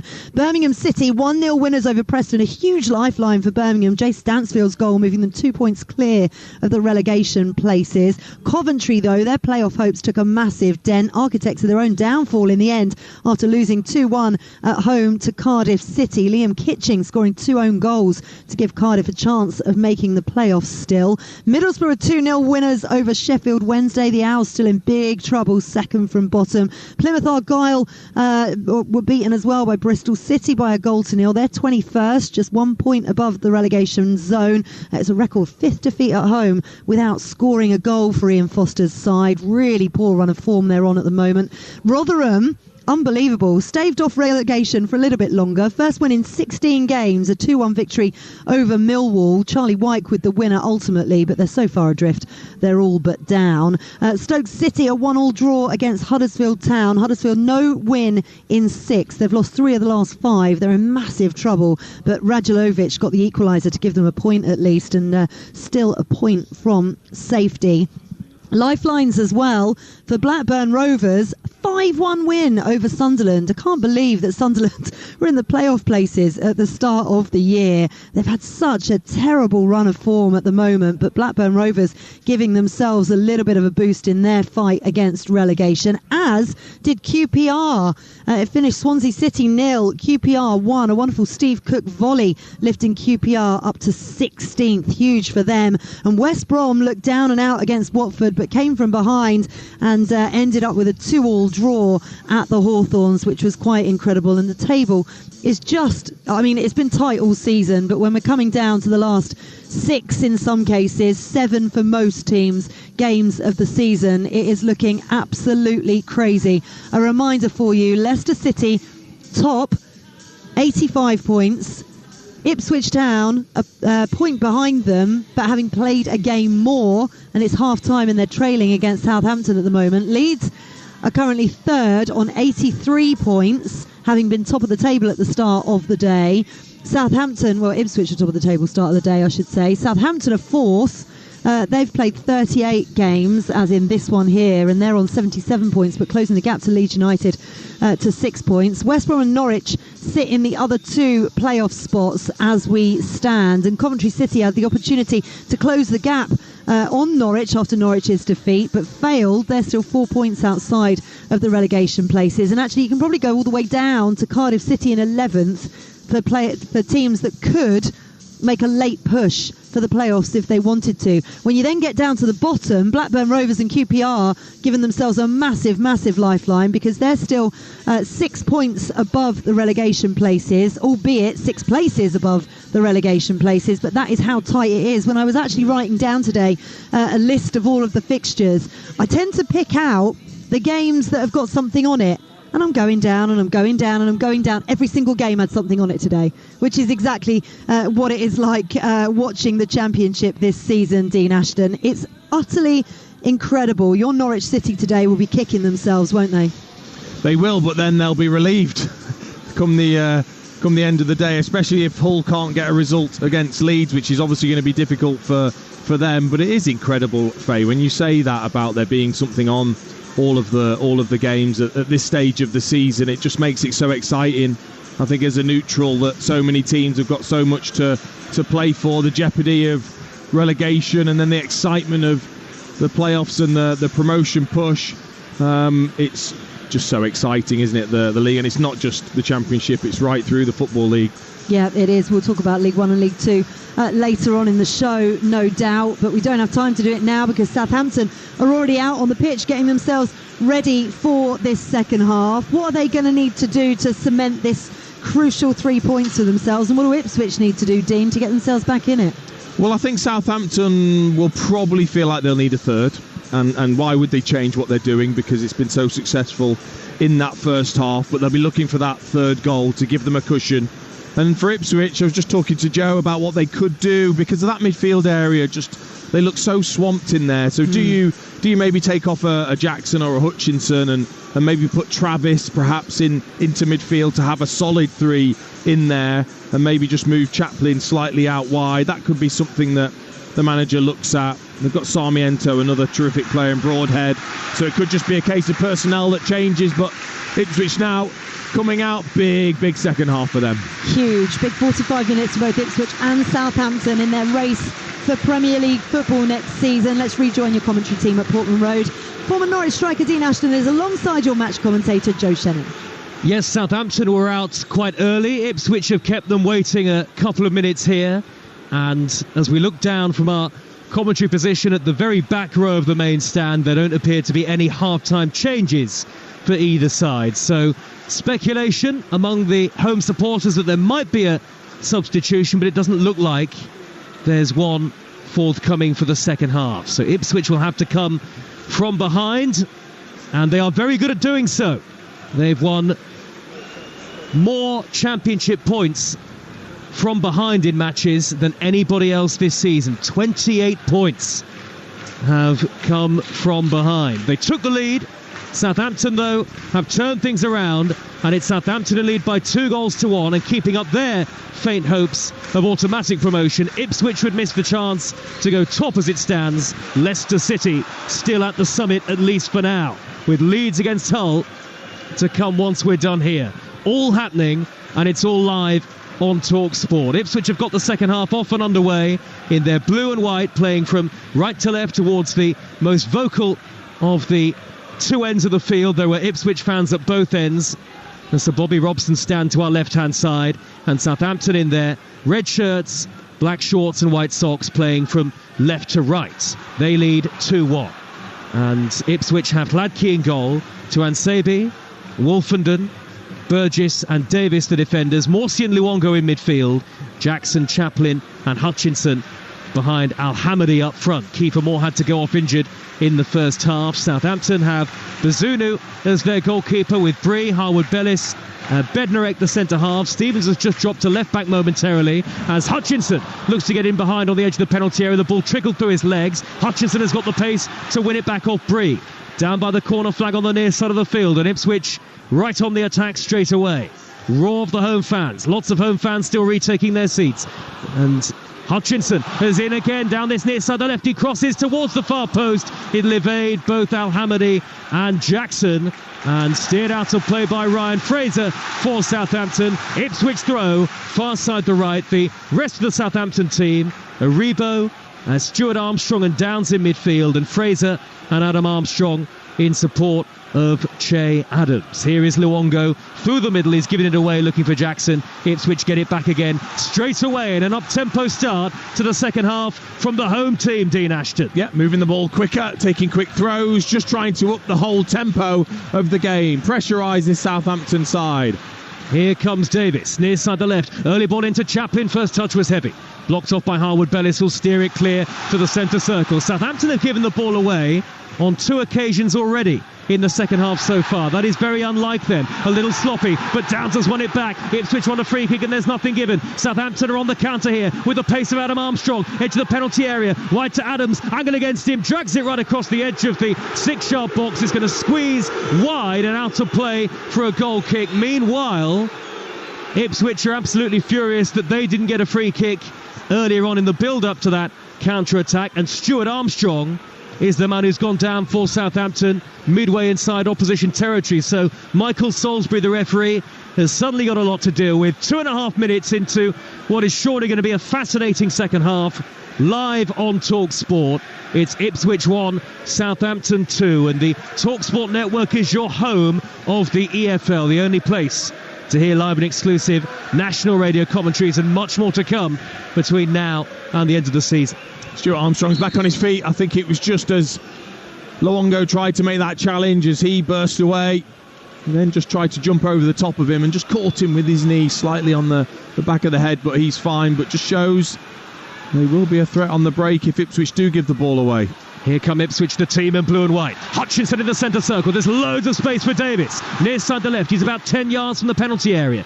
Davis holds up the play, whips in the cross. Jackson's header, and it's gathered down low to his left by Bazunu, the goalkeeper, who I think it was probably going wide, but Bazunu pounced on the ball nonetheless. And the atmosphere has really picked up here. Ipswich fans all around us in the commentary position. We're in the main stand, and I can see Kieran McKenna and Russell Martin both standing on the edge of the technical area, both with their arms folded. Southampton have made a slightly less energetic start to the second period. There's a bit more dynamism about Ipswich, but here comes Southampton. Aribo has wriggled away from Luongo with ease. He's raced infield to the midway point of the Ipswich half, and now it's Stevens steering it through the legs of Fraser, who let it run into the path on that far side of Stuart Armstrong. Stuart Armstrong can play it back to Stevens, corner of the penalty area. Stevens with his back to goal, wide to Fraser, neat little touch, the reverse ball to Stuart Armstrong, who wins the corner with a back heel off to Ansebi. And this is a Southampton team leading by 2-1 and playing with great confidence, former England striker Dean Ashton. Especially on that left-hand side. Stuart Armstrong's been excellent in the way that he's just drifted from midfield, and he tends to go nice and tight over to that side to Fraser to double up on to Ansebi. And they've struggled to get to grips with his positioning. It's Bree who'll take the corner, short to Fraser, far side of the field. It's back out to Bree again for the right-footed in-swinging delivery, high towards the 6-yard box, headed away by Burgess. Stuart Armstrong gets to it, edge of the penalty area, hooks it back over his shoulder, not very far. Burgess is there with another clearing header, and a third, thumping the ball towards the halfway line. The Australian international. 5 minutes into the second half. Ipswich 1, Southampton 2 in the EFL Championship on Talksport with McDonald's. Order McDelivery on the McDonald's app and get tasty rewards points. 18+, terms and conditions apply. The Championship looks like this. Leicester top, 85 points from 39 games. Ipswich second with 84 points from 40 it would be. Leeds third, 83 from 39, and the chance to go top themselves later on. Here is Adam Armstrong trying to maraud in field for Southampton. He finds Downs back out wide to this near side the right, and Adams faced up by Davis. We've got the Premier League on Tuesday, Wednesday, Thursday night on the Talksport network. All 10 matches live and exclusive with us. The Lionesses on Friday evening against Sweden at the start of Euro qualifying, and then we do it all again next weekend. More than 50 live games on the network in this month of April alone. As Fraser looks to race down that far side, the left, and he's fouled by Jackson in what looked like a 50-50 challenge. I just wonder, was that a bit harsh on Caden Jackson, trying to track back Dean and giving away a free kick? I thought he did well. I thought that was defensively good work from Caden Jackson. Just got his body across, put his leg across Fraser to protect the ball. Fraser goes down. But the referee, Michael Salisbury, gives Southampton the free kick to more groans from the Ipswich support who booed the referee off at half-time. Bree and Fraser are standing on that far side of the field. The Southampton fans, most of them in the upper tier of the cobbled stand, and a small number in the corner of the lower tier on that far side. Lots of Southampton flags in between the two tiers. It'll be Bree to take it. Right-footed and in-swinging the delivery. Ipswich have brought everybody in blue and white back behind the ball. They trail by 2-1. It's Bree in towards the near post. The flicked header is turned away by Hladky. Was it Bednarek who got up there? Hladky makes a flying save, and it's a corner. Well, if you get the delivery right and you put that amount of pace on it that Bree did, then all you need is just a touch, a glance, just to arc it towards the goal. And Hladky needed to be sharp there, down to his left. Brilliant save with his left hand round the post. And that is a measure of what James Bree can do with these set pieces. We talked about it in the first half. Southampton's third corner of the game. Good spell in the second half, this for them. Whipped in right-footed and out-swinging. Headed away by Burgess. Firmly for Ipswich through a crowd. It's back up wide to Ryan Fraser, who'll tease it back to Downs in the centre circle. And Southampton are reasserting their control on the game again. Relegated from the Premier League last season, looking to bounce back at the first time of asking. Whatever happens, I'm sure they'll be in the playoffs at the very least. Adam Armstrong, low right-footed shot, well gathered by Hladky. It took a deflection, spun up into the air, and Hladky made a diving save. He's played every league minute for Ipswich this season, the goalkeeper. Yeah, and he's been excellent at times, and another decent save at least. Adam Armstrong showing that he's just a quick thinker in and around the penalty area. He doesn't take many touches and long to decide what he's going to do, whether that is to play a teammate in or whether it is just to get out of his feet and take the strike. Ipswich, remember, had won 8 of 9 coming into today. They're 2-1 down to Southampton. Adam Armstrong, corner of the penalty area, tries to lay it infield to Stuart Armstrong. Morsey comes across this time. It bobbles behind for another Southampton corner, and the way the game is going, Dean Ashton here, it would be hard to see even Ipswich with their powers of recovery coming from a 3-1 deficit. Yeah, it's not been the start they'd have wanted in this second half. There has to be changes, surely. I mean, it's so obvious that Southampton have got complete control in that midfield area. Connor Chaplin doesn't really do that defensive work. It's James Bree to take another corner, whipping it in right-footed again. Burgess gets a good glancing touch on it. It's come back out to Aribo, corner of the box, jinks beyond 2 blue shirts, whipped in by Adams, high to the far post. Chaplin with the header this time, arguably the smallest player on the pitch, I think. Connor Chaplin just about to flick it away from danger. Now here comes Southampton again, though. It's Ryan Fraser to cross right-footed. Again, Burgess dominant in the air for Ipswich, who are under real pressure in the second half. And in the end, that pressure ultimately comes to nothing. The ball out of play. And applause and cheers, almost of relief it feels like, from some in the Ipswich crowd. 10 minutes into the second half, 2-1 down. Davis will take a throw, and as it stands, Leeds will have the chance to become the new leaders of the Championship if they beat Hull at 8 o'clock. We'll have team news from Elland Road on Talksport for you very shortly. And as I said earlier, in case you missed it, if Leeds were to go top, that would have been 3 leaders of the Championship in one day, because Ipswich started at the summit, Leicester leapfrogged them. Ipswich were leaders again in the first half for about a minute before Southampton fought back to lead 2-1.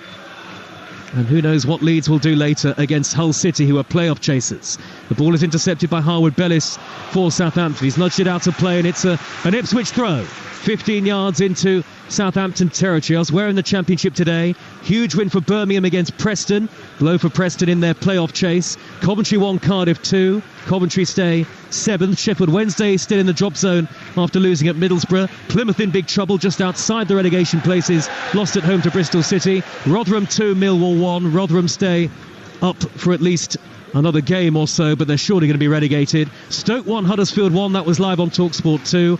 Blackburn won 5-1 at Sunderland. First win in charge for John Eustace finally. Huge victory for QPR at Swansea. Steve Cook's header. QPR 6 points clear now. And West Brom 2, Watford 2. That was a full-time score.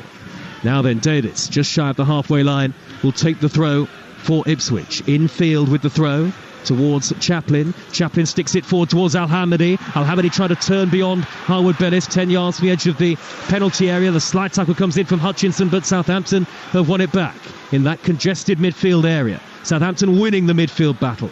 Clearly, Dean Ashton. Still, yeah, I mean, Stuart Armstrong's just got free rein. Just goes wherever he wants, not being picked up. Lovely pass. Through towards Fraser, corner of the penalty area, down to the challenge of Tuan Sebi. Fraser appeared to go to ground a little too easily there, and he's being told to get up and get on with it by the referee. And now it's Ipswich on the attack. Great reverse ball over the top by Chaplin. Jackson's got the pace to get to it. Only Al-Hamadi in the middle. He crosses. It's behind Al-Hamadi. And tucked square by Bree on the cover to find Stevens, and Southampton keep their defensive composure. This is the sort of football Southampton were playing on that club record unbeaten run. And here they come again with Stuart Armstrong racing up to the edge of the box. Through to Ryan Fraser. First time effort. Saved by Hladky. Oh, Fraser should have scored. But Hladky made a good sprawling block at his feet. It's a Southampton corner. All Southampton leading 2-1. Oh, they were totally caught out there. Ipswich, Wolfenden and Burgess on their own. 3 against 2. Downs does brilliantly just to hold and wait for the defenders to make a move. Wolfenden is the one that just steps to his left, opens up the space for Fraser. Then Downs plays it nicely to him. You're right, he should score. Just got to lift this over the top. He doesn't get the contact he wants. Tries to flick it with the outside of his right foot and just hits it into Hladky. Over goes Bree. Gets the applause from the Southampton fans. Referee spotted something in the box. He doesn't want the free kick taken just yet. So Southampton would be 7 points behind Ipswich in second, and Southampton would have 2 games in hand as it stands at the moment. So they still believe that the top 2 finish is possible. Bree, right-footed corner, headed away by Burgess again on the edge of the 6-yard box. It drops down to Aribo. He lofts it into the penalty area. Chaplin leaping highest for Ipswich this time. Nodded forward by Morsey. He's deceptively good in the air, actually, Chaplin. I've seen him score a couple of flying headers this season. But Ipswich, with the crowd subdued and frustrated, they can't get the ball at the moment. And we've said that about opponents of Southampton so often this season. But Kieran McKenna, as this game moves towards the 59-minute mark, has surely got to make a change soon. You would expect. I mean, they've got to try and get some momentum in the game to try and put the pressure on Southampton, who conceded a late goal only a few days ago, but you've got to put that pressure on to try and test them. Playing the ball out of defence is Harwood Bellis. Scoops it high cross field. Stuart Armstrong took it down neatly, but was then robbed by the hard-working Jackson. Not a prolific goal scorer, but is an outlet. Back he goes to Wolfenden. There are plenty of attacking options for both sides among the substitutes for Ipswich. Walton the goalkeeper, then Clark, Edmondson, Harness, Taylor, Sarmiento the loanee, Travis and Nathan Broadhead, who may well come on into double figures in terms of goals for the season. The Southampton subs, as Aribo brings the ball down on the halfway line for them.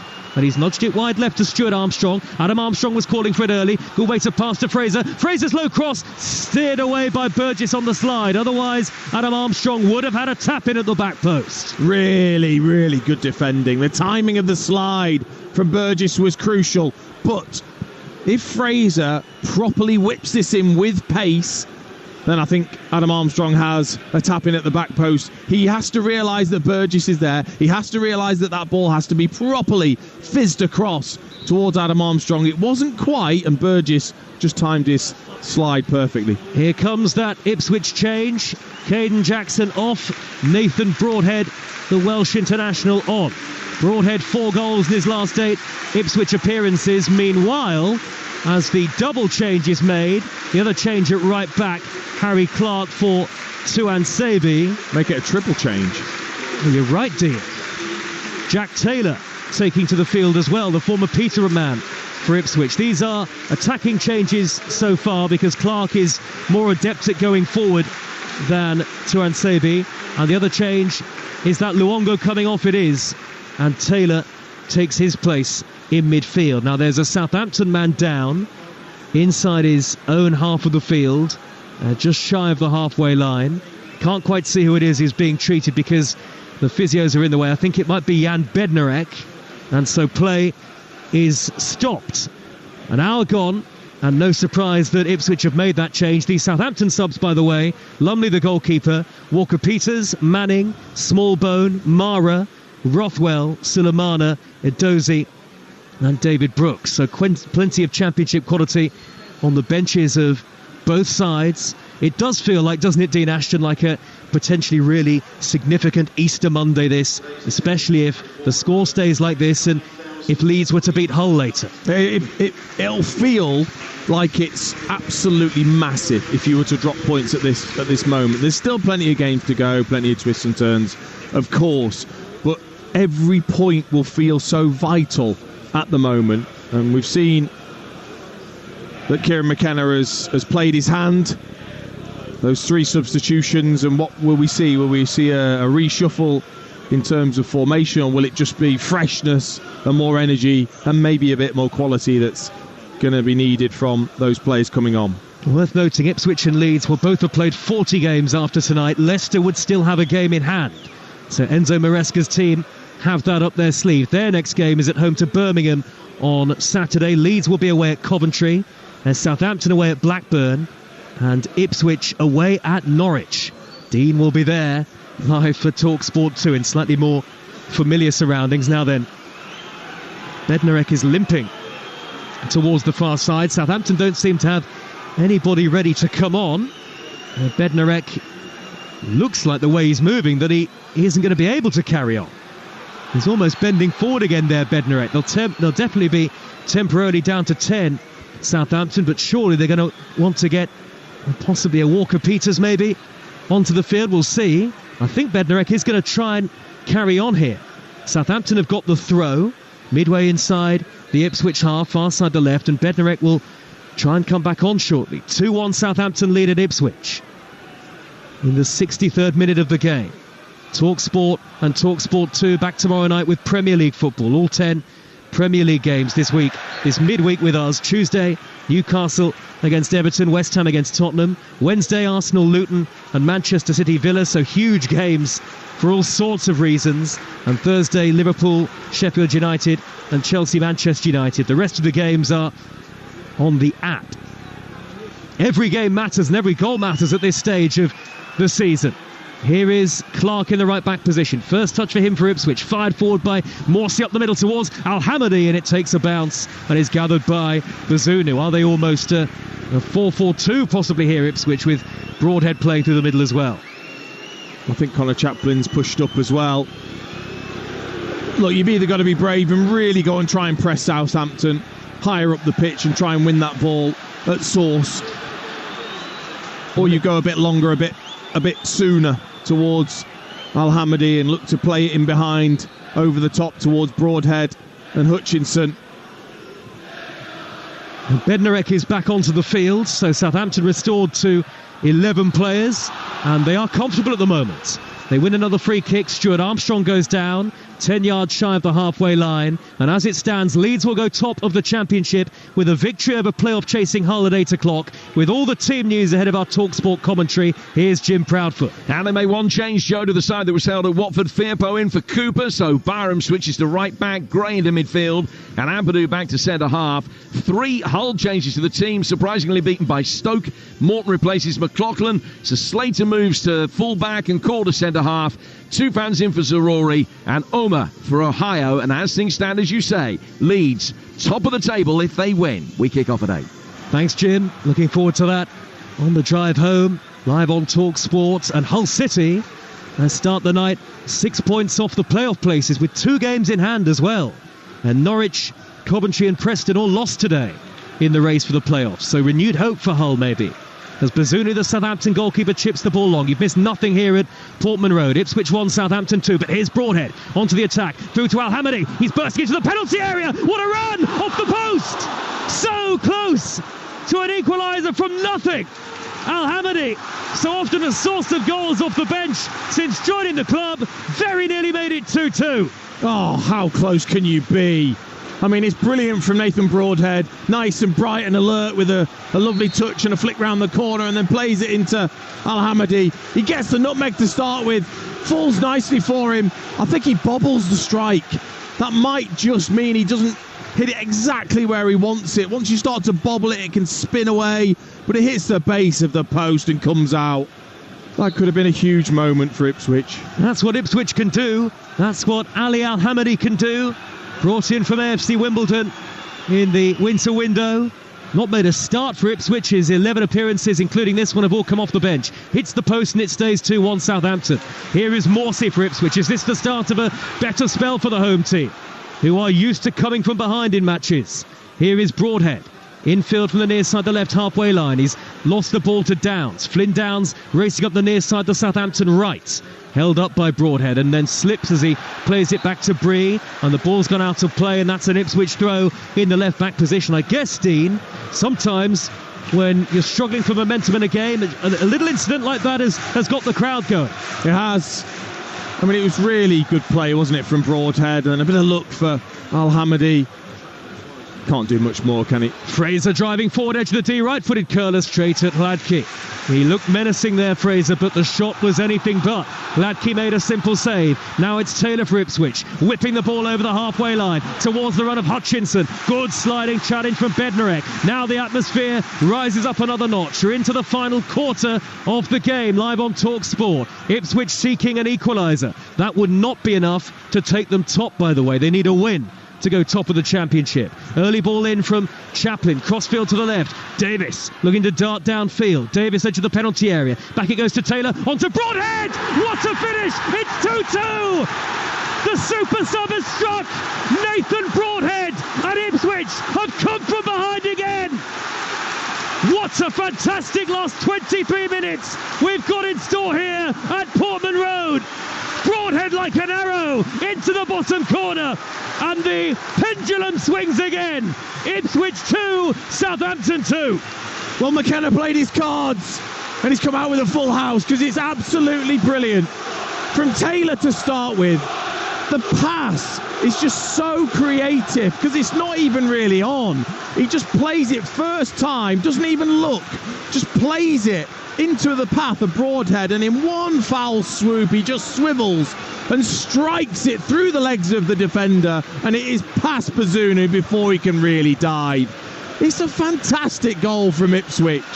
So inventive, so crisp with the finish. They are right back in it. Here we go. Here we go. Ipswich fans have seen it all before. In fact, not in their last home game, but in the home game before that, they were 2-1 down to Bristol City, scored 2 late goals to win 3-2, and they are level here against Southampton, 2-2 the score. And here is Davis bursting into the Southampton half. He took it in his stride. He went for goal from range. It was blocked. It'll drop down to Broadhead. Ipswich are all over Southampton all of a sudden, but then Downs nips in with authority to win it back. Downs strides towards the halfway line, and Fraser tucks it infield to Stuart Armstrong, who was caught very late by a really poor challenge from Taylor. And Taylor could be in trouble here.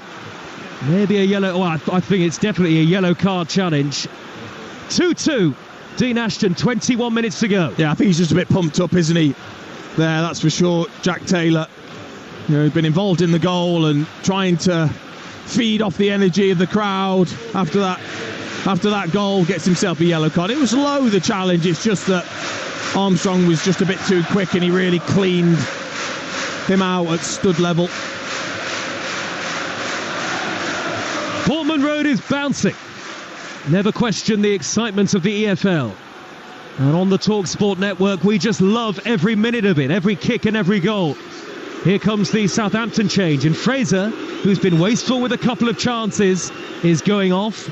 And David Brooks, who is on loan from Bournemouth, is the man who's going to replace him, darting on, wearing the green boots. And Southampton, from a position of real strength, Bazunu had hardly had a shot to save, have suddenly been pegged back to 2-2. I mean, they've defended well, Joe. It's just sometimes you've got to say, what a wonderful goal. Just so quick. You know, when you play one touch, so it's one touch from Jack Taylor and then a one-touch finish. So hard to even close down the space when you do that. It was just an excellent, excellent goal. So Leicester still lead the Championship, but Ipswich are level on points with them. Only behind on goal difference. Another Ipswich goal sends them top of the league. Leeds against Hull to come in less than an hour on Talksport. Don't go anywhere. It's the only place to be between now and the end of the season and beyond. Sammy Morsey rifles one goalwards, spilled by Bazunu. It was a long way out. Bazunu gathers the ball at the second attempt, and Ipswich fans now feel that everything they hit has a chance of going in. But it's Stuart Armstrong on the counter for Southampton. He's got Adam Armstrong out to the left-hand side, hugging that far touchline. Very wide position on that left wing, and he's tried to force his way infield beyond Hutchinson, hasn't got beyond it. Probably Ipswich's best spell of the entire game, this. I mean, it's just, again, they're feeding off the energy. So, you know, closing down Bazunu, making him play out of play, lifting the crowd once again as Al-Hamadi does. And look, they were tested mentally at the couple of days ago, Southampton, and they wilted by conceding a goal. How will they handle this? It's 2-2. Throw on the far side, which Clark will take. We're in the 72nd minute. Halfway line is Clark. Long throw towards Al-Hamadi. Header away by Taylor Harwood-Bellis. The referee signals for an Ipswich throw. And I spoke about the pendulum swinging. The momentum in the game has completely changed. And that's what they do so well, Ipswich, when they get into these sort of moments and feed off the crowd and get that momentum.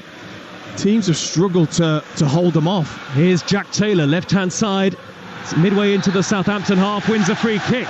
With his back to goal, a foul by the former Ipswich man Downs. And now a rare chance in the game for the centre-halves Wolfenden and Burgess to come forward. And Southampton have some defending to do here. Now it's Ipswich who are having a lot more possession, lots of territory, and maybe Ipswich can go on and win the game and send themselves top. Davis standing over the free kick. He is the assist king in the Championship. I think you called him earlier, Dean, and rightly so. 15 league assists this season. Joint most in the Championship. Joint king. With Jorginho Rutter of Leeds. Everybody back for Southampton. Almost everybody forward for Ipswich here. Davis will deliver this left-footed, not a good delivery, gathered by Bazunu easily inside the 6-yard box. Wasn't the king there, and Bazunu has held the ball upfield towards Stuart Armstrong. Great throw from the goalkeeper, but Burgess tracking back has won it back for Ipswich. Now Chaplin's got it on the edge of the lip of the centre circle, steers it wide right to Hutchinson. This is the sort of atmosphere, the sort of frenetic energy that the Ipswich fans and players love. As the ball is hammered away on the volley by Harwood-Bellis out of play, it's sort of chaos football. It is, but what it does is it puts pressure on every single touch now of a Southampton player. Stuart Armstrong pretty much hasn't put a foot wrong, and all of a sudden there, because he's under so much pressure and the levels have been raised by Ipswich, just a loose touch, he gives the ball away, and it just gives the energy and the momentum back to Ipswich. Ipswich have now scored 83 league goals this season. Southampton, 76 league goals. The ball is steered back by Harwood-Bellis to Bazunu. And wonderfully vocal now, the Ipswich supporters. Arms outstretched all around the stadium. Playing from right to left in the second half, the team on the field towards the Sir Bobby Robson end, which has witnessed many a big moment so far in this campaign. They want back-to-back promotions from the third tier to the top tier for the first time since the Sir Alf Ramsey days, the early 1960s. And the right back Bree is being urged to get on with the throw for Southampton. A flying header forward by Davis is going to go out of play. So 15 and a half minutes to go, plus stoppage time, 2-2. I think Southampton are readying another change very shortly. I know they have done. Ipswich, since the substitutions, they've really looked to lock in from throw-ins, from Southampton's throw-ins. I can see every single player pointing to make sure. It's almost as if the substitutes have got messages on to say, look, from a Southampton throw, they are not able to get hold of it at all. Chaplin almost won the ball back on the slide there. Ipswich fans out of their seats at everything almost at the moment. Here comes Southampton though with Brooks. Crossfield ball beautifully angled left from right to left to the far side, and Adam Armstrong, he waits for the overlapping run. It's pulled back towards Adam Armstrong by Stuart Armstrong, but in the way to clear were Ipswich Town. Here is Stevens, the Southampton captain, midway into opposition territory and still very much a potent threat in the game, Southampton. Brooks can't reach the ball. Midway inside opposition territory. One back by Taylor. Now then, Al-Hamadi. It's 3 against 2 all of a sudden. Al-Hamadi down the middle, edge of the penalty area. He's got options right and left. He pokes it towards the left. It's come out to Chaplin, who drives it wide. Right-footed on the slice. Al-Hamadi had ages to play it to his left. Taylor was there. He elected not to do so. And in the end, the chance comes to nothing. Oh, I thought he did the right thing for so long there, because he was so far ahead of the others that if he'd have played it to his left or right, I think the attack would have slowed right down. So he was trying to wait for one of the defenders to make a move. They didn't. That is what was crucial. Bednarek and Harwood Bellis, perfect positioning from that counter-attack. And in the end, Al-Hamadi just ran out of ideas. Here comes another change, this time for Southampton, in the game that you just don't want to end. Che Adams comes off, and it is Samuel Edozie, another former Manchester City player who's scored important goals off the bench this season for Southampton, who takes the field. The curly-haired Edozie.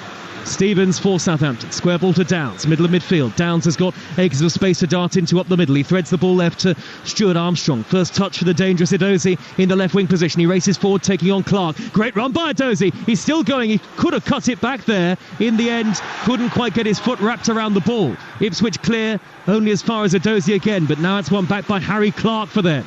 In the right back position. Clark's pass forward is a poor one. Southampton have it again on the halfway line.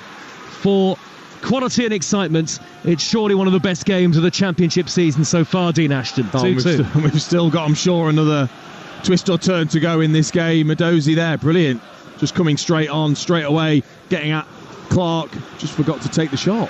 Stevens is 35 yards out. Forward to Adam Armstrong. First touch was good. Second less so. Smuggled away by Burgess. It's come back to Brooks. He's on the corner of the penalty area. Lovely way to pass. Stevens cuts it back. Adam Armstrong once, twice, and he's blocked by Hladky. 2 swings at the ball, and in the end Hladky goes down to save. And a heart-in-mouth moment for the Ipswich fans. And as Dean said, with 12 minutes plus stoppage time to go, there could be plenty more of those to come. Oh, it feels like a big chance, doesn't it, for Adam Armstrong, just to sap the energy out of this place. Lovely cutback from Stevens. He takes the first shot. It hits Wolverton on the backside, and then it hits Hladky. Davis, left wing position, has time to steer the ball across. It's cleared away. Hutchinson went down right on the edge of the penalty area there for Ipswich. The fans are furious. No foul, says the referee.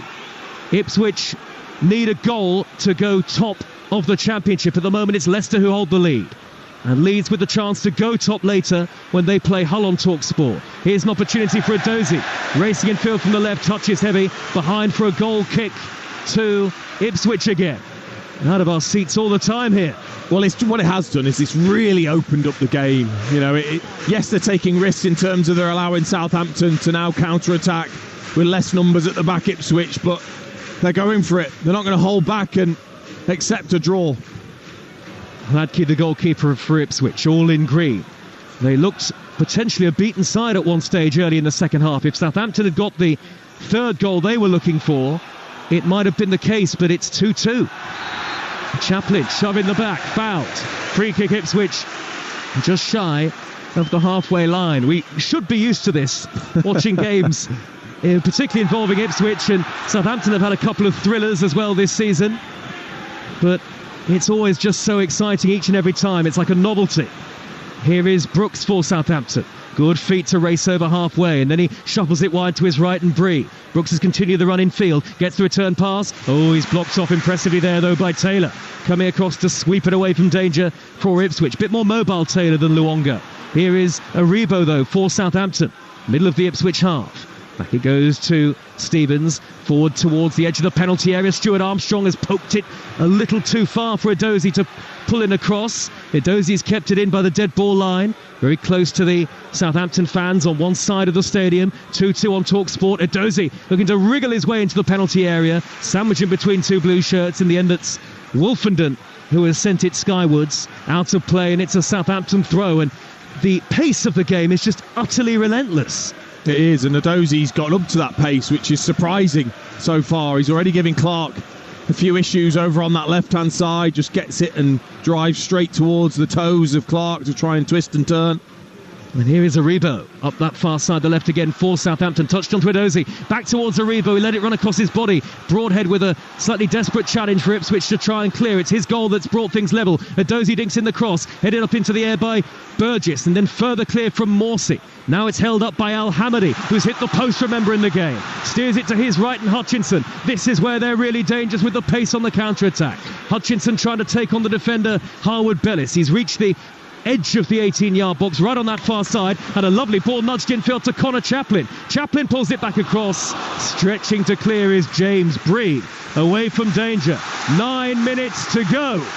Make sure you stick with Talksport. It could be a very exciting 9 minutes plus stoppage time here as Southampton make a change. Off goes Stuart Armstrong, and here comes Will Smallbone. Lots more of this between now and the end of the season. We've got more live football on national radio than anybody else, and we're not even done for today.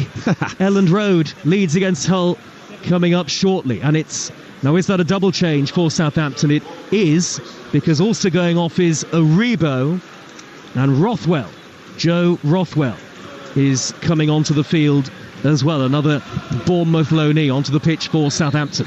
Wants to get back control, doesn't he, of that midfield? I think Russell Martin, so freshening things up in there with Rothwell and Smallbone, because since Ipswich's changes, it's them that are controlling the middle park. He scored twice in his last appearance, did Joe Rothwell. Here is Burgess for Ipswich. Back it goes to Hladky. Hladky inside his own penalty area, the goalkeeper. Square ball to Wolfenden. Wolfenden under a bit of pressure from Edozie. Didn't look comfortable there, and it's rattled off the heel of Edozie and out of play for a throw to Ipswich in their right back position. 83rd minute, and the scores level on Talksport in this epic promotion race that may well go right down to the very last kick of the season. Chaplin on the right hand side scoops the ball over halfway. Al Hamadi is chasing, cleared away by Harwood Bellis, and then Bree with a slightly risky ball back towards his own penalty area, but Bednarek has time to retrieve it in front of Chaplin and steered back by Downs into the path of Harwood Bellis again, and now Rothwell with a first touch, scampering over the halfway line.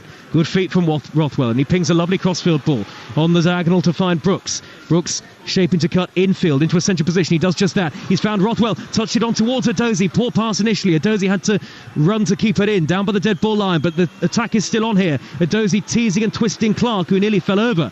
Back it goes to the edge of the penalty area, whipped in by Flynn Downs. Up goes the looping header. Here's Hladky, the Ipswich goalkeeper, to gather it high above his head. There was no direction really on the looping header from Jack Stevens, and the scores stay level, so Leicester stay top above Ipswich for now. And just shows how advanced Jack Stevens has been in this game. You know, he's at left back when Ipswich have the ball, but there he's getting in the box looking for a header. Again, it was just a little bit sloppy though, wasn't it? The ball to Edozie. If that was better, he'd been able to have got a shot away. Southampton would be 10 points off the top two as they were at the start of the afternoon. They would have a couple of games in hand, but surely that's too big a gap to bridge, even with the games in hand, even if they were to win both of those. Offside flag up on the near side of the field in the Ipswich half, so Ipswich take the free kick quickly. Morsey from the lip of the centre circle pings a delightful crossfield ball. Davis takes it in his stride, hauled down by Bree, and the referee has a look at it, and it's a free kick right on the edge of the area. Is Bree in trouble? He's off! Bree is sent off, and Southampton will play the last 5.5 minutes plus stoppage time with 10 men. 2-2. Well, it was a brilliant ball to start with, just over the top of Bree's head. And Leif Davis took it beautifully with his chest, angled it towards goal as if he was then going to run through 1v1. The only one thing I would say is, I think Harwood Bellis is pretty close to coming across on the cover. But the referee, Michael Salisbury, doesn't think so. He's giving him a straight red card. I think it's very debatable. It could easily have gone either way.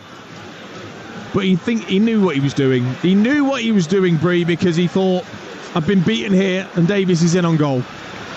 Bree takes a very long walk because the corner is where the tunnel is, all the way to the right-hand side. And he's getting waved goodbye by the Ipswich fans. 2-2. Bree has been sent off, and the crowd all around us are on their feet here.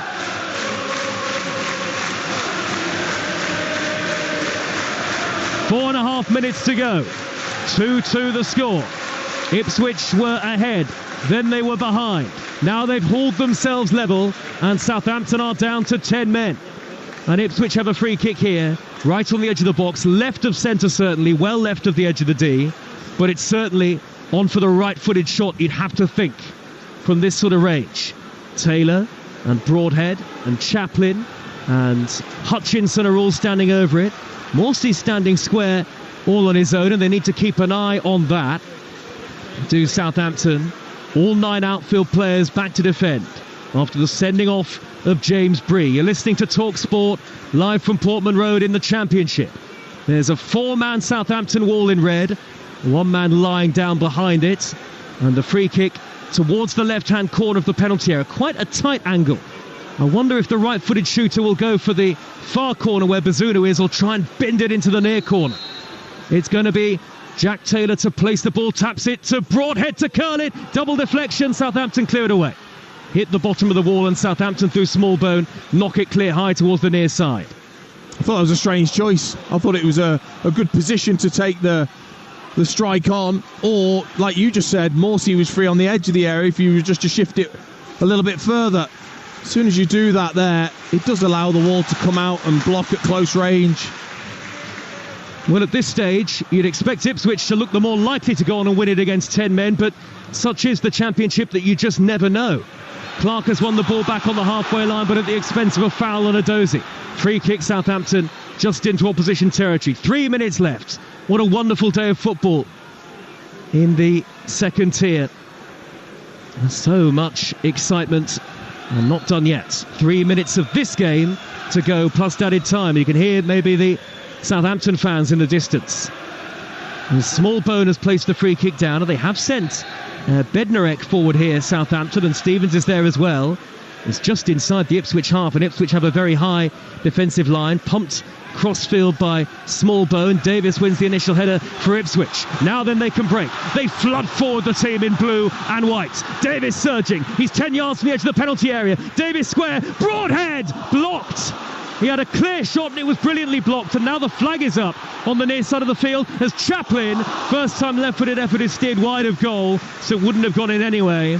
But Ipswich very nearly breaking, and a goal here to win the game and take them to the top of the Championship above Leicester. Ipswich 2, Southampton 2, Chaplin going off, Jeremy Sarmiento, the loanee, coming off. I've got to say, what a magnificent block from Jan Bednarek.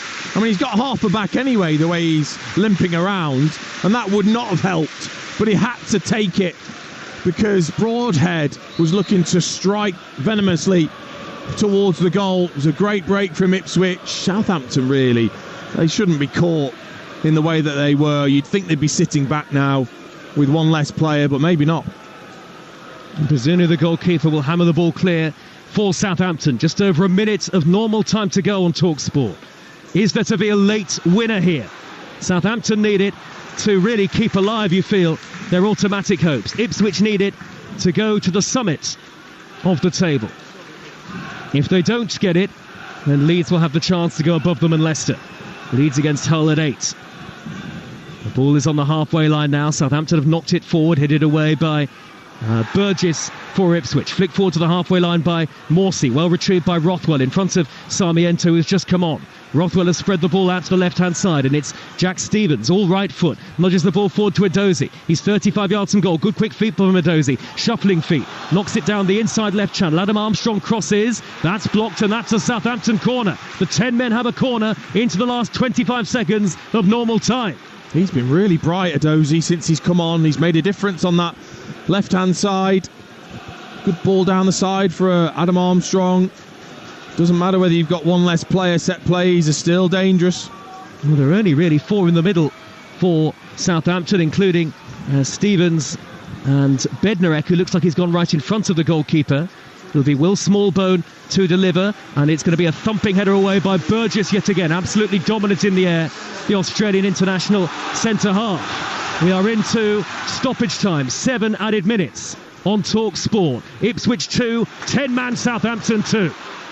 Ipswich will be second at the end of the afternoon as it stands, and Leicester will remain the leaders unless they can score here.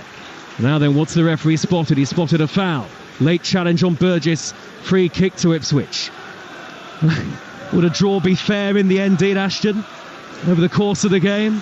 I mean, you'd say overall Southampton have probably been the better team, but sometimes there's just no stopping this Ipswich side. Al-Hamadi, left-hand edge of the penalty area. He's pulled it back towards Broadhead now. Sarmiento and Hutchinson are in the middle. Here's an opportunity for Davis in a left-wing position. Infield to Taylor. Lots of red Southampton shirts back behind the ball. Nearly a minute of the 7 added have been played. Wolfenden urged to shoot from 25 yards. In the end, he steered it wide to Harry Clark. Clark crosses. Davis, back post, nods it down. Who's it going to drop to? Cleared away by Smallbone for Southampton.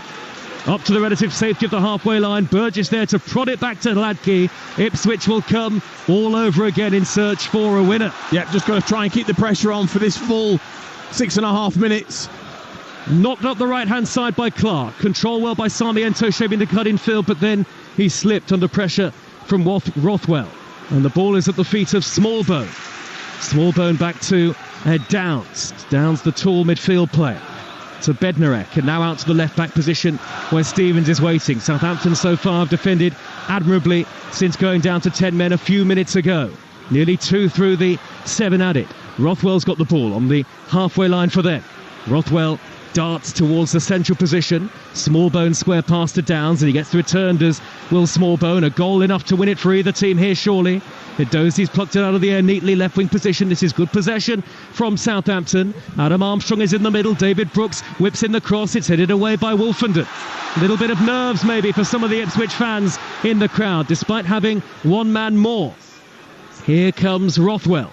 Forward to Brooks, little flick at the corner of the penalty area, and then Brooks whips it in, and it's steered behind by the stretching Wolfenden from the edge of the 6-yard box. That could so nearly have been an own goal. In the end, a corner to Southampton that Smallbone will take.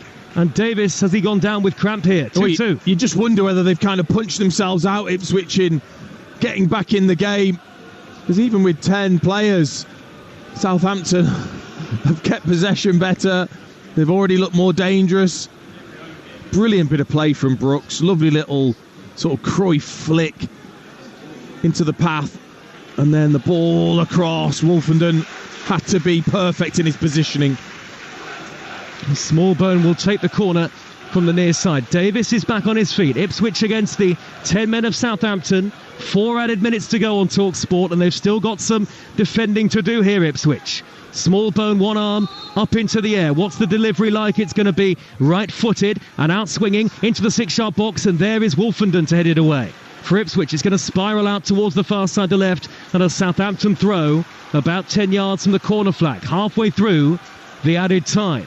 2-2, and suddenly a nervousness has descended over Portman Road, where they were jubilant before the home fans. Can Southampton, even with 10, finish stronger and steal victory late? Stevens in the left wing position after the throw was popped back to him by Rothwell. It's another Southampton throw. Again, it's down by that corner flag on the far side. Great noise from both sets of fans now. Edozie juggles the ball over the head of Hutchinson in a tight area, but Morsey's there to win it back, and Morsey drives it high and long upfield. Only half away, drops down to Taylor. Now then, Al-Hamadi, he's beyond Bednarek. He's touched it on to Taylor. What a tackle by David Brooks, sliding in, but Bednarek has been penalised now for what was a foul on Al-Hamadi, sliding in, and he gets a yellow card. Free kick to Ipswich, midway inside the Southampton half. 2-2 Ipswich against the 10 men. I mean, he's lucky to get a yellow card here, Bednarek. I mean, he wipes out Al-Hamadi, who possibly could have got it the other side and been through on goal. So Bednarek has taken a massive risk there, but with only a few minutes to go, maybe it was the right thing to do. It's a free kick to Ipswich. Just a slither to the right of centre. Little angle for this free kick. Midway inside the Southampton half. The 10 men with everybody back. We are in the 95th minute. 7 were added at the end of the normal 90. Leicester City top of the Championship as it stands. Here is Davis for Ipswich to float it high into the penalty area. Headed back across. Burgess goes for it. Could drop for Broadhead. Saved. And then it's pounced on by Bazunu before Burgess can turn home the rebound. Oh, he just didn't quite strike it well enough, did he, Broadhead? As it fell towards him over his right shoulder. Again, he sort of hit it into the ground, took the sting out of it, straight into Bazunu's chest. 90 seconds to go. 2-2. Ball is back with the Ipswich goalkeeper, Václav Hladký. The crowd getting to their feet around us again. Wolfenden, Ipswich born. Square to the right-hand side, and Clark, likewise born in Ipswich. Local heroes among the 11 on the field for Ipswich. It's an opportunity now for them to come forward with Wolfenden into opposition territory. Steers it wide to the near side, the left, and Leif Davis. Davis delivers high towards the back post, and it's a very calm and impressive backheader under pressure from Stevens to his goalkeeper, you have to say. Got nothing left, really, have they? I mean, both sides. A bit like Wardley and Clark last night on Talksport, just punching, can't even raise their arms. These two have put a lot into the game, especially only a couple of days after playing. Very, very difficult. Long clearance downfield by the goalkeeper, and it's all the way through to his opposite number, Hladký, who bowls the ball out to Harry Clark. 2-2 the score. There are only 30 seconds left. This is surely the last chance. Ipswich have possession with Morsey. Morsey evades the challenge of Adam Armstrong. He's run over halfway. He swept a lovely crossfield ball. That's a great one for Davis. Davis takes it down. He's inside the area. He steered it back across. A miscue. Sarmiento! It's in! Sarmiento has poked it into the corner. This is absolutely incredible. I don't believe my eyes. Ipswich have won 3-2 in the 97th minute. They're going top of the Championship. When you think you've seen it all, think again. Sarmiento is mobbed by his teammates. What a vital toe poke into the corner in the context of the Championship season. It's another remarkable Ipswich comeback. They lead Southampton by 3-2. Never write off Ipswich Town. You think they're down and out. They're up against the ropes. The referee's going to call it, and then out of nowhere, Ipswich produce a big haymaking knockout possibly in this Championship run-in. Once again, how many times this season are we going to say it? Leif Davis, with the awareness, the calmness and the quality to find a teammate in the area. He picked out Sarmiento, who fell over to start with, by the way, and then just somehow gets up and prods it goalwards past Bazunu, and this place has erupted. It's gone wild all around the stadium. The 10 men of Southampton are surely beaten. We're in the 99th minute. Ipswich are going top of the Championship. Improbably, unbelievably, Ipswich back to the summit, and the promotion push to the Premier League after over 20 years away is very much on. The spirit of Portman Road, and how appropriate at the Sir Bobby Robson end, the man who did so much to epitomise this club's great era. But Jeremy Sarmiento, the substitute, was there to poke home the winner. leaves Southampton desperate and desolate, surely out of the race for automatic promotion. But Ipswich fans, the song says it all. We are top of the league, chant the Ipswich supporters. Maybe that is the defining twist in the championship season, live on Talksport. And the celebrations tell you everything you need to know. People hugging in the stands, hands up in the air. Ipswich have leapfrogged Leicester right at the very end of Easter Monday. And there will still be 6 games to go. But if they can take the momentum of what they've achieved today, then surely Kieran McKenna's side, it's fated that they will have a Premier League return after such a long time away. All credit to Southampton for the part they played in the game. Adams and Adam Armstrong turning things around after Leif Davis's opener. It was 2-1 at half-time. Nathan Broadhead made it 2-2. Then James Bree was sent off before Sarmiento lifted the roof off. Ipswich top. Ipswich 3, Southampton 2. Well, that was absolutely incredible. Watching here from Ellen Road, the excitement around when that goal went in. It was a toe poke in the end after he fluffed the first kick, and I'm watching Shay Adams sitting on the bench at Portman Road wondering how on earth Southampton ended up losing that game, Dean Ashton. Oh, I mean, head in their hands, the the Southampton players, they can't believe it. You know, Ipswich looked so tired. They put so much in to trying to get back into the game. And you're right, he fell over, Sarmiento. But the sort of inventiveness that he realised all it needed was just to get that power on it. And the only way when you stood still or you're off balance, if you can hit that with the end of your toe, that's where the power can come from. And it just zips past Bazunu, and this place just went absolutely balmy. I mean, you just can't call it. How can you call it? You can't. I mean, I've literally rewritten my intro to the game that we're about to see here at 8 o'clock between Leeds and Hull 5 or 6 times during that game. It's been absolutely crazy. Leeds now can't go top because Ipswich are 2 points clear of Leicester, who are in second. Leeds United could put Leicester back down into third and go a point behind Ipswich Town. But, I mean, Leicester still have a game in hand over both of them. Yeah, they do, and it is going to go right to the wire, isn't it? All three have shown that they're capable of taking it right till the last day.